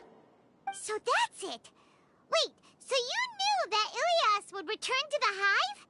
And then you pretended to keep him around just to fool Siraj. Wouldn't expect any less from you, Alhaitham. Once the collective consciousness bugs out, we'll take that opportunity to... wait. It's back to normal already. Alhaitham, I told you. You're too arrogant. Did you really think that your little scheme would be enough to destabilize the hive? Ilias's return had indeed introduced abnormal emotions into the hive, but such a meager drop cannot give rise to waves. Your struggle has been in vain, and it's time to end it. Allow me to show you what makes the collective consciousness so formidable. So many monsters. Where did they come from? And something feels off about them. I also integrated monsters into the collective, though I ranked them last. Even so, they are part of it. Despite their lack of intelligence, perfect cooperation can be achieved, much like soldiers who have undergone strict training. Now then, drown in endless waves of monsters. You will all pay for your ceaseless arrogance. Hey, Alhaitham? Your plan didn't work, so what do we do now? I've already sent my gift to the collective. It'll take some time for the recipient to receive it. You two just need to brace yourselves for the nuisance in front of us. Well, alright. Paimon doesn't know how you get so confident, but we'll hold them off for as long as we can.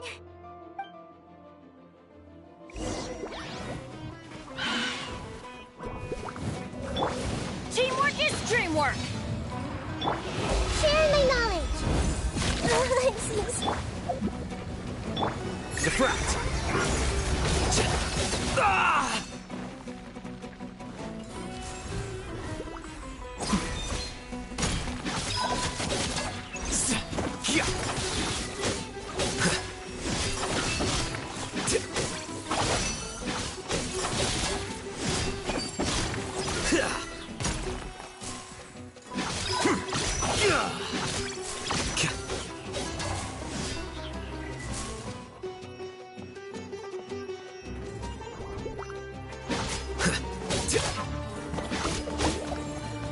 Flicker. Alhaitham isn't that bad of a person. But it has to be done. You must be eliminated so that we can evolve.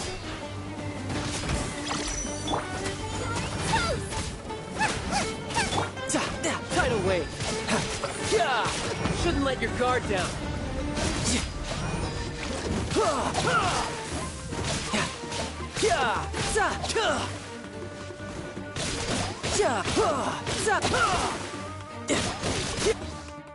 You see?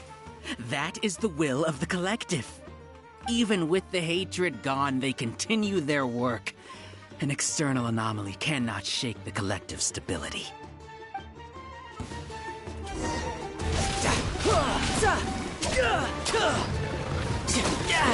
Amateur Boba, get them!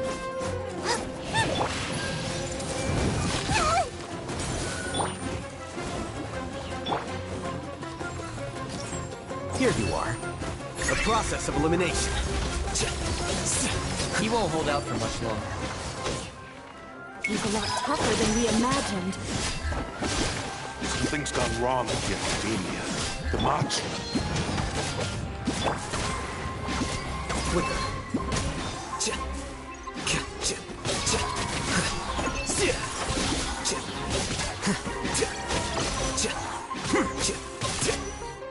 What's going on? What's with this sudden influx of information?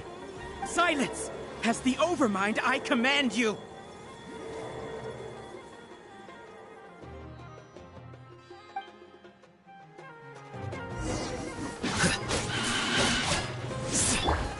The Temple of Wisdom!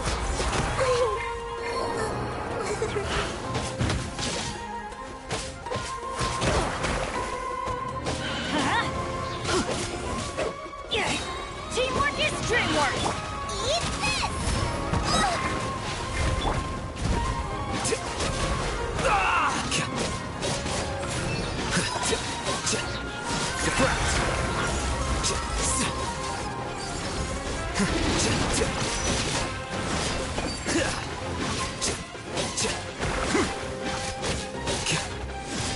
Well now.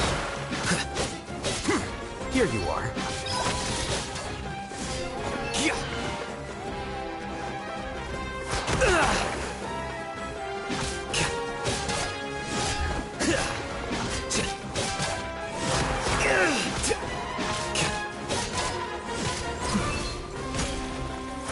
Well now.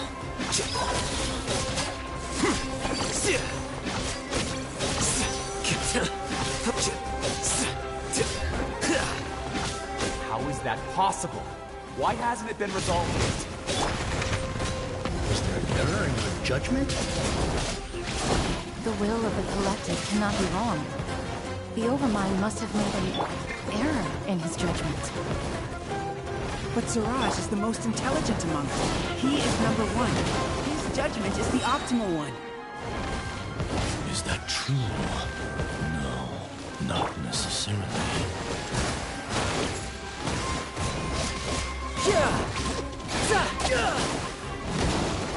No time to lose.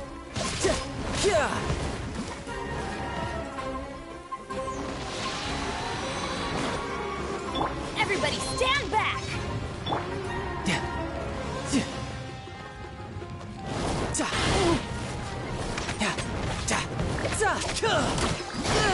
No time to lose.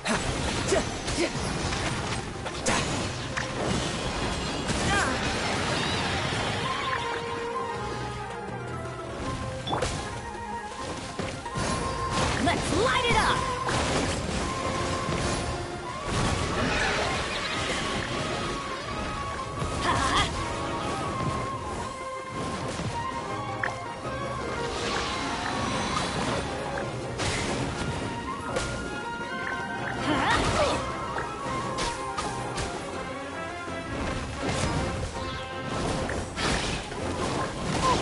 Benny's adventure team, I have failed you.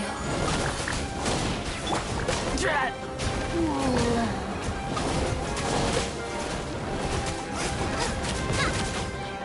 Race you!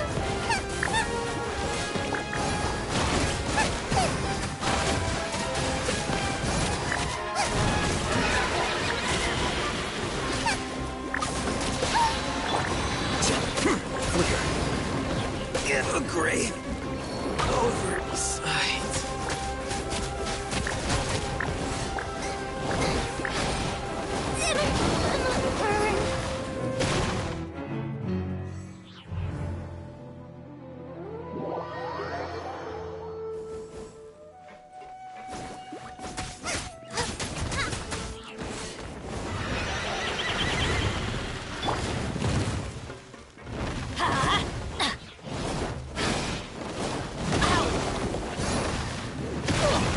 Couldn't break the curse.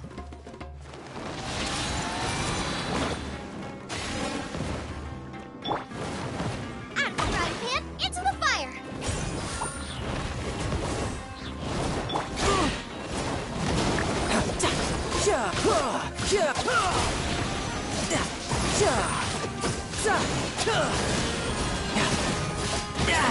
And how?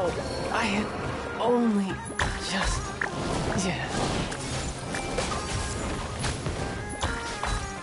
I don't understand.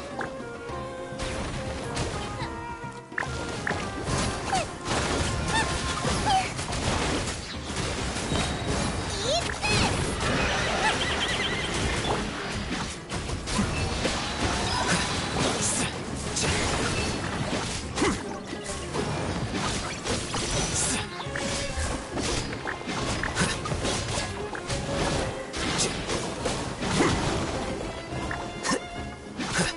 Here you are.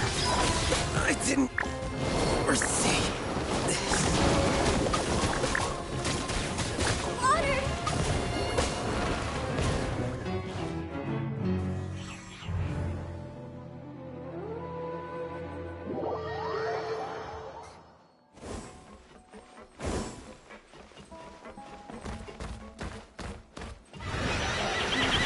Nice and spicy!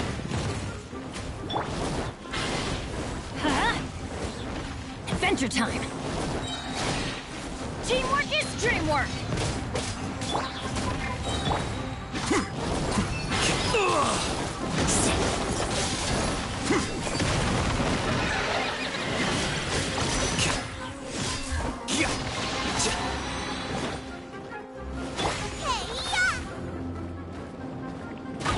Tidal wave.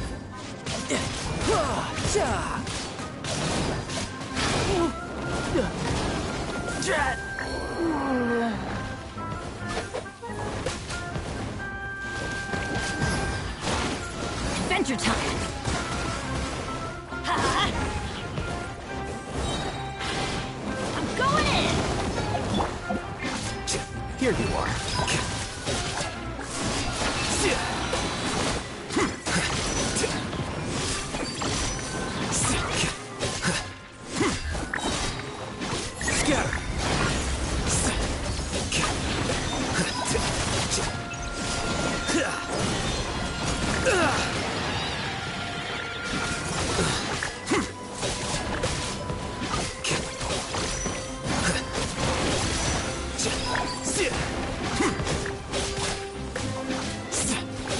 Agree.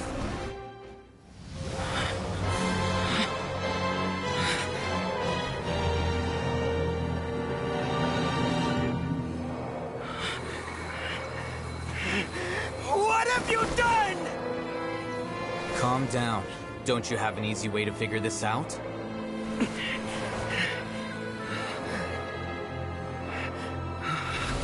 You were only designated as number 36. What a shame. From what I can see, your talents merit a smaller number. Putting aside the validity of the data, it is meaningless to judge individuals based solely on their jnana energy. What you said to Ilias has now become a memory shared by all members of the Hive. I see it now! You've channeled and amplified their selfish desires! You're trying to destroy my hive from the inside out! Human minds are not infinitely pliable, and your hive has stretched many of them to their limit. Once your authority as Overmind starts to wane, it won't be long before your subjects snap back. Is it worth living here like a machine? Being a tool for the rest of my life? As soon as one person begins to have these thoughts, selfishness, doubt, and fear will propagate, thanks to the web of consciousness that you built. At this stage, your so-called hive has already fallen. It's not over yet. I am the Overmind! There has to be a way!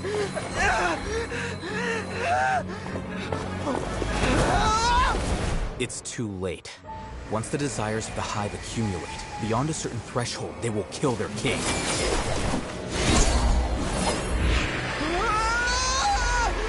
wouldn't have suffered such a disgraceful defeat if I was the Overmind. My number shouldn't be so far down in the list! Siraj is a liar! This isn't what we agreed to! I should be the one in your position!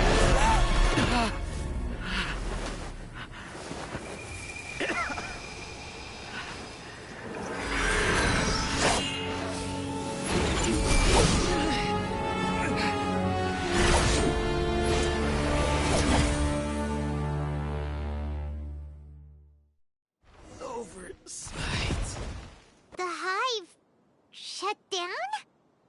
What happened just now? Members of a collective consciousness are more likely to reach a consensus because of their shared memories and emotions. For example, Ilias did have differing perceptions, but he ultimately followed the collective consciousness's judgment. However, this system is far from perfect. Based on this logic, the collective consciousness will generate an intractable diffusion effect upon encountering negative emotions. The disturbance that Ilias caused wasn't for naught. It made the Collective question the Overmind. Setbacks in the plan further amplify doubt, which diminishes the Overmind's influence. This inevitably causes the Collective to generate negative emotions. Apprehension, disappointment, panic, avarice. These negative emotions can be very well hidden, as humans generally do not share completely transparent channels of communication. But in the Hive, where there are no secrets, negativity can spread like a tidal wave. Of course, what I said to Ilias was the trigger for all of this. A few words were enough. Believe in the power of words, Siraj. You were already thinking of a way to destroy the collective consciousness. Even back then, you knew that Ilias was the bait all along. But how did you know? Since when? I knew it from the moment I saw him. Moreover, I never looked down on you. My opinion of you has always been objective. You have a naive view towards the concepts of collective consciousness and human evolution, but you are intelligent and disciplined. You would never let a test subject escape. Mistakes like that are beneath you, and you also won't leave any mistake without a resolution. I never thought I'd hear those words come from you. But if you're saying that out of sympathy, spare me. I know very well that you've never viewed me as an equal. When you were with us, you always had a distant look in your eyes. You don't need to hide it. I know it better than anyone else. The arrogance that comes with being a genius. Nobody likes being treated like that. Your perspective is entirely born from your habitual way of looking at things. From your perspective, you probably think I'm like you, someone who doesn't fit in. However, I've never placed myself on a pedestal. I just want to distance myself from meaningless noise and look at everything objectively. On the other hand, you have failed to come to terms with who you truly are. You care too much about winning and how others perceive you. You mean to say that I'm the arrogant one here? Is that not so? Arrogant and emotionally fragile. You view people as a simple, mediocre collective, while you regard me as one of your kind. Regardless, I have lost. You can take me back to the academia and stand trial. You will stand trial, yes. But arresting people isn't in my job description. I'm just an ordinary staff member. I believe it is the General Mahamatra's duty to escort you away. Cyno? What are you doing here? I followed the symbols. Looks like things have already been settled.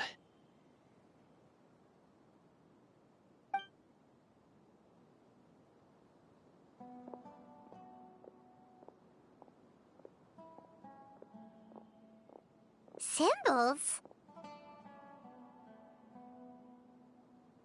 I left a similar picture in my letter to him, and I made several similar symbols on the way here. Wait, what do you mean you left a letter? Oh, Paimon remembers! When Paimon first saw you, Arav said that you had left a letter for Cyno. So you really did know that something was up with Ilias from the start! You lied to us too! It'd be best if you didn't spout nonsense. I never employed any mode of trickery on you. By the way, I came across some information at the Academia a few days ago. If you practice the method discussed therein, your vision may improve. Do you need it? Seriously? This guy. By the way, Cyno, Paimon heard that Siraj sent more people to the Academia. We can't let those jerks get away! Don't worry.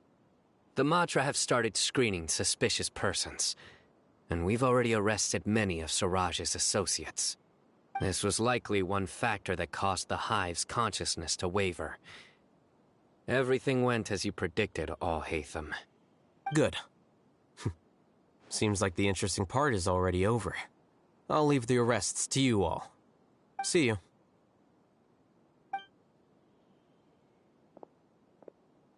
And off he goes. There still are a lot of test subjects here, so let's stick around for a while.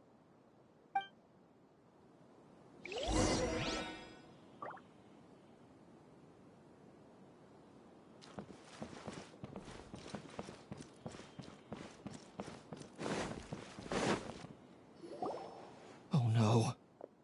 Oh no. I was involved in all these plans to get rid of the acting Grand Sage? What came over me? How could I do something like this? We were accomplices without knowing it. But I'm afraid that Alhaitham might pressure the Matra into giving us heavier sentences.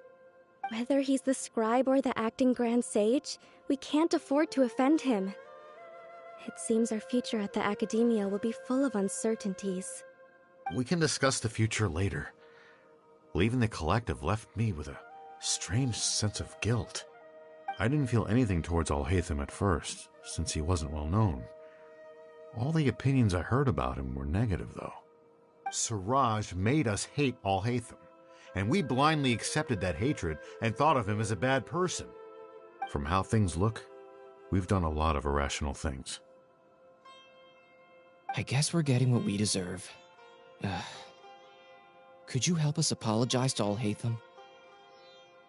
Sure, Paimon will help you tell Alhaitham, but whether he chooses to forgive you is up to him. It's okay. No matter what he chooses, apologizing will make us feel slightly better. If he chooses to remember this, we're prepared for our punishment. It's time to go. Let's go.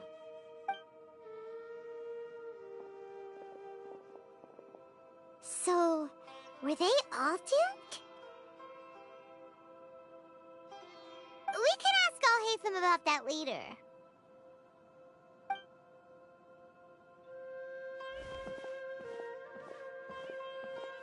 Looks like I can't exist as Siraj number 36.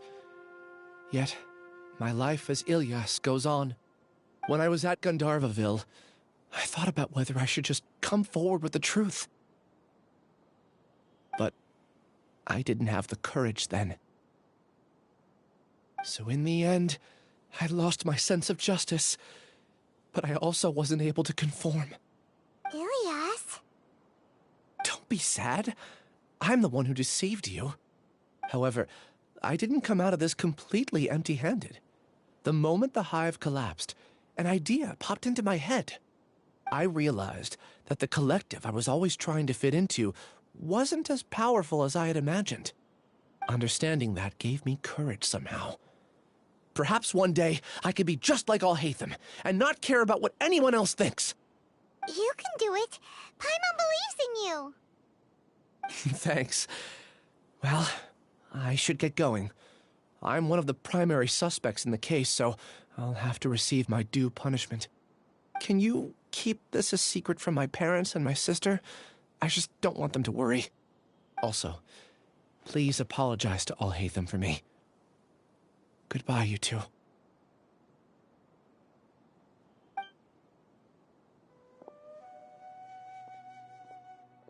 All the test subjects have been taken away. I'll have my subordinates seal the place, retrieve all documentation, and destroy the system. Are you two hurt? I brought bandages and hemostatics. Paimon's fine. Just a little tired. Get some rest. Alhaitham is probably waiting for you at the entrance. Go see him when you're done here.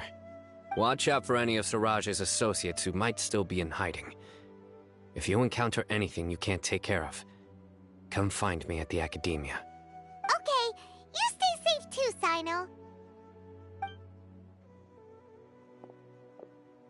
Let's go meet up with Alhaitham.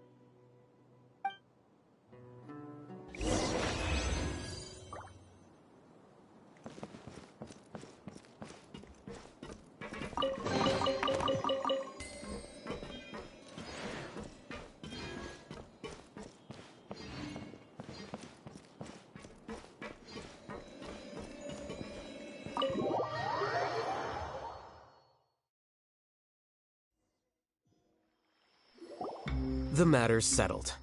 We can return now. I actually thought it would have been settled sooner. This took much longer than I expected. Judging by your faces, it seems like you two still have some questions.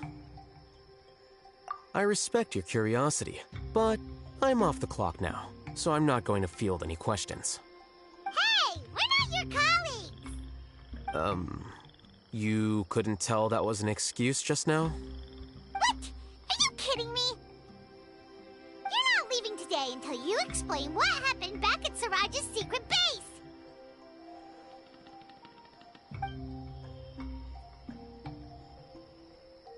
See ya. Hold it right there! Are you done? Your behavior is reminding me of some other people.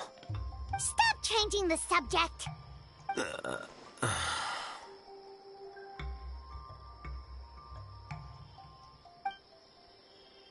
It's too much of a hassle to explain everything from the top. You know what? Come with me. Where to? You'll know when we get there.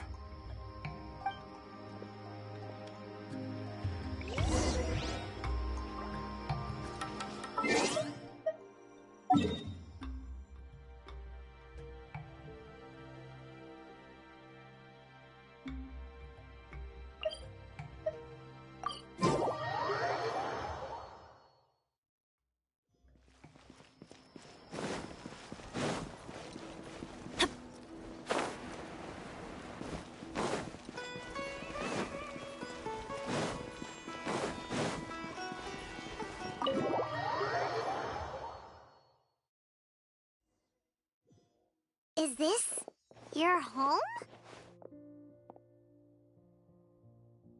Yes. What's with you all of a sudden? Being all polite and inviting us over?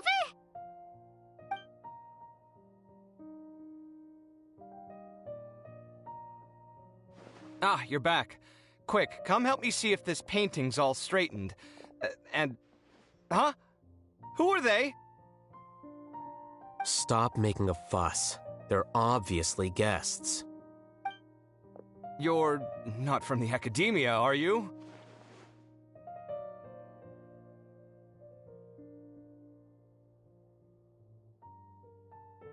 I'm unsure she's seen you before. You're that person from that time in that one place! Wait, what? How do you know me? Oh no, do people know that I live here? What? You're embarrassed only now of all times? Oh, you guys are roommates! Yes, we are, but keep that to yourselves. Please, don't tell anyone else. I keep a few books on collectives and the subconscious here at home. I'll get them. You all chat in the meantime. Hey! You're leaving just like that? What's the deal, Alhaitham?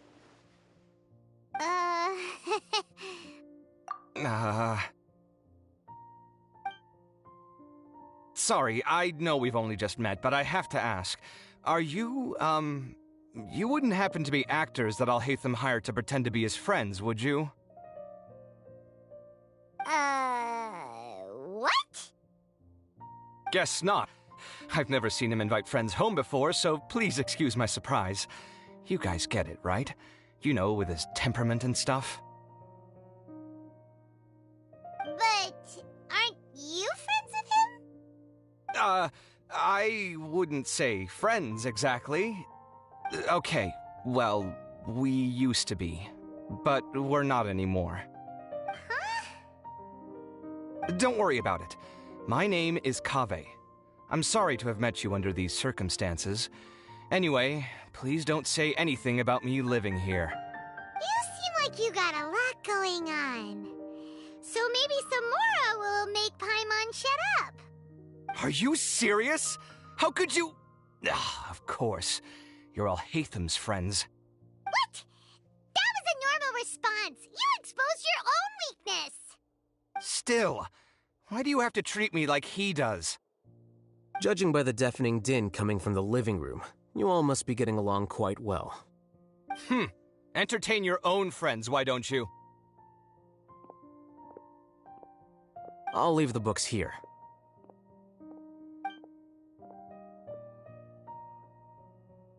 Paimon's dizzy from reading. This is way too complicated. Why don't we just ask questions instead? Paimon wants to know, oh, how did you know about the collective consciousness's weakness? A year ago, Siraj presented his thesis to the Grand Sage, who offhandedly asked for my opinion. I actually responded with 2 lines of reasoning.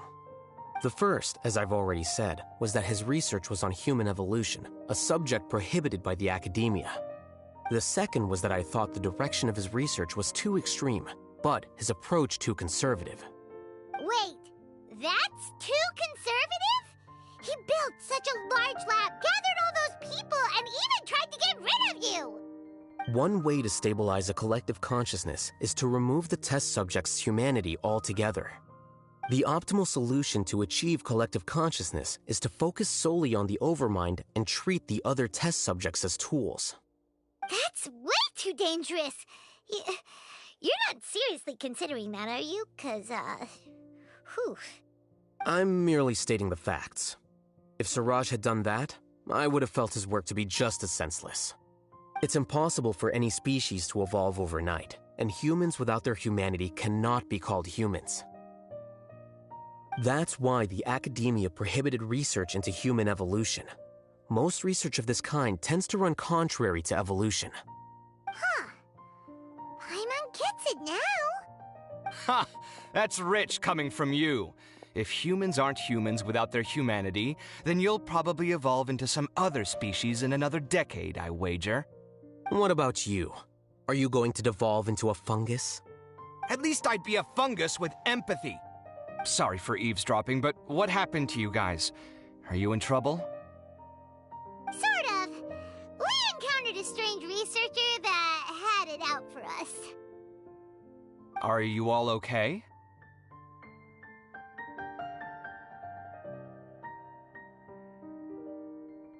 Huh. So that's how things went. Such is life. If only he'd known, Alhaitham could have stayed indoors today, and the whole thing could have been avoided, right? Plus, he could have helped me with the housework for once. See those books? They've been sitting there waiting for someone to sort through them for an age. If you're not gonna read them, tidy them away. They don't belong there.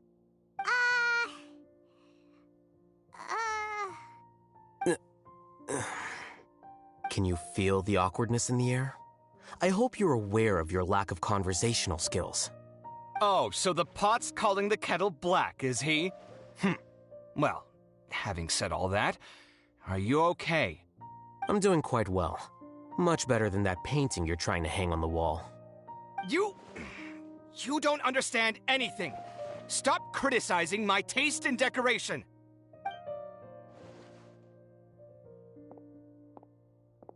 Paimon can't tell which of them is more problematic. Let's just get this over with and leave. You whisper very loudly. Oh, yeah, Paimon's been told that. Do you have any more questions? Let Paimon think. Oh, by the way, the other researchers apologized to you. They hope that you can forgive them. I bear them no ill will. More accurately, I don't really care about what they think of me. To some extent, they were also fooled by Siraj. The Matra will take this into account at their trials. Ilias also said that he wanted to tell us the truth at Gandharvaville, but he didn't have the courage. He apologized to you, too. It doesn't matter. I never considered asking him to come forward with the truth. Judging from his experiences, he's more courageous than the average person. There's no need to lay even more criticism on him. Criticizing the brave only shows how weak you yourself are. I'm going for dinner in 10 minutes, so I'll field one last question.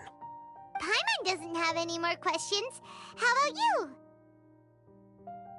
Oh, yeah, that's a good question. You only started investigating with the Matra at the Academia because you were interested in something, right? But after meeting Siraj, it didn't seem like you were interested in him or his experiment. I had no interest in him personally, but I was curious as to why so many people were willing to form a collective consciousness with him. I now understand the reason. Correct. The fall of the Sages and the shutdown of the Akasha terminals deeply affected the academia. The fact that Siraj's project attracted so much interest despite not being approved speaks to the lack of research projects as of late. As the acting Grand Sage, I'll have to figure something out. In addition, what happened to Ilias is worth our attention.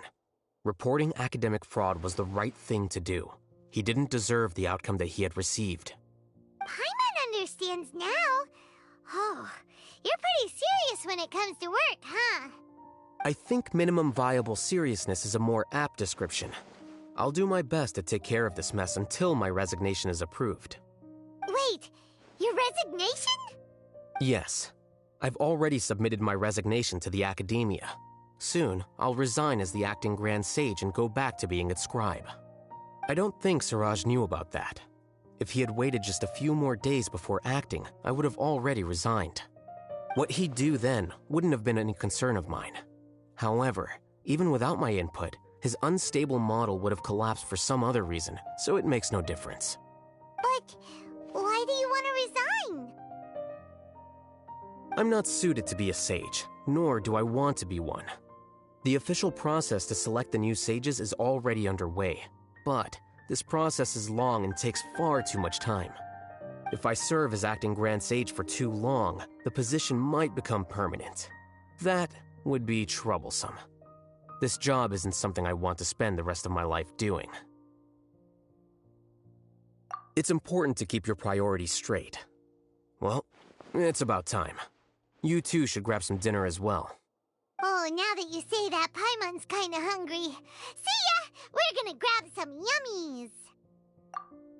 See ya.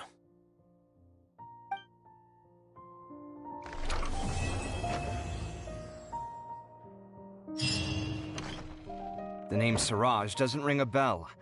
Was he in your class? He isn't someone who would leave an impression, so it's expected that you don't remember him. I've always had a hard time appreciating the way that the academia pressures people by labeling them as geniuses. But even so, the academia can't be left to you. Or perhaps I should say that I'm delighted to see that you have a base amount of self-awareness.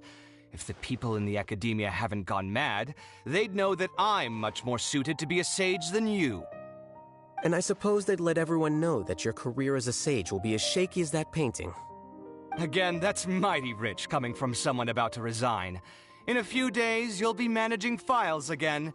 You'll be back at rock bottom. But my salary will likely stay the same. Wait, what? How come? Why do you get special treatment? At least I don't have to be an architectural designer who works himself to death just to get a smile from his client. You...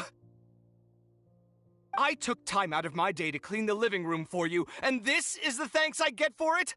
I'd have been better off catching up on my work. I still have designs to finish. Make sure to pay back the rent you owe me. I'm going to buy some furniture with that Mora. What? Are you trying to annoy me to death? The decorations you buy keep getting uglier and uglier. What's the point of having a boring wood carving in your house? You'll have to blame that on my financial freedom.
Fine!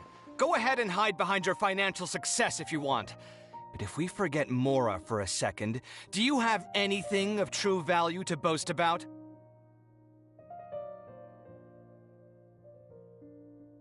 I think I'd have too many choices, to be honest.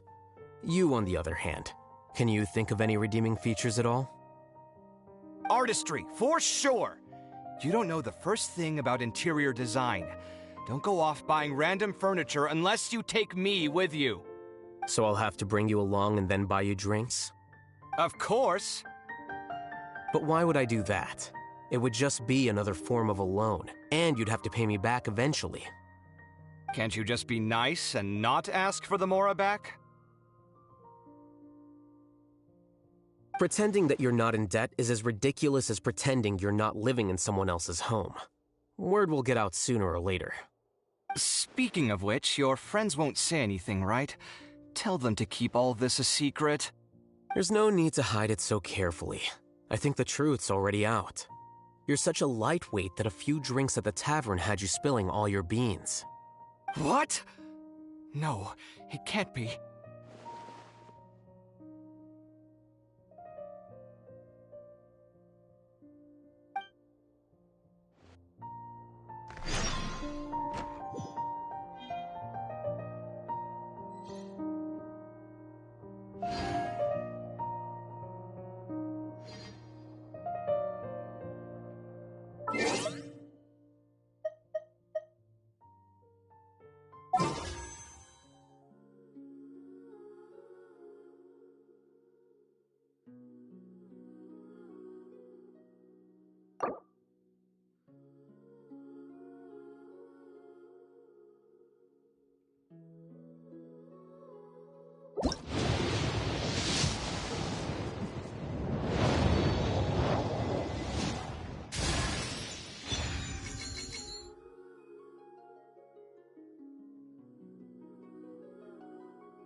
Oh, ow! Where did that come from?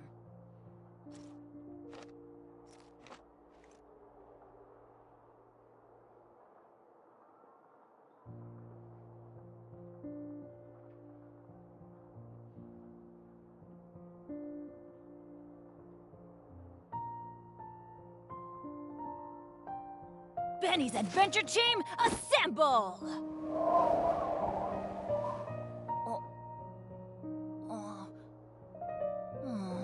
Or not.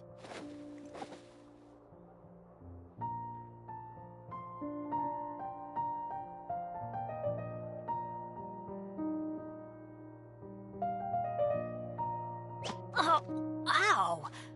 Where did that come from?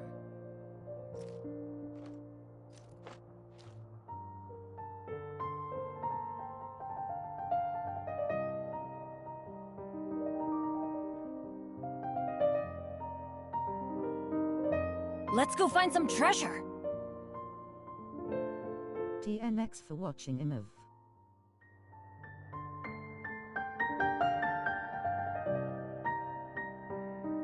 Benny's Adventure Team, assemble!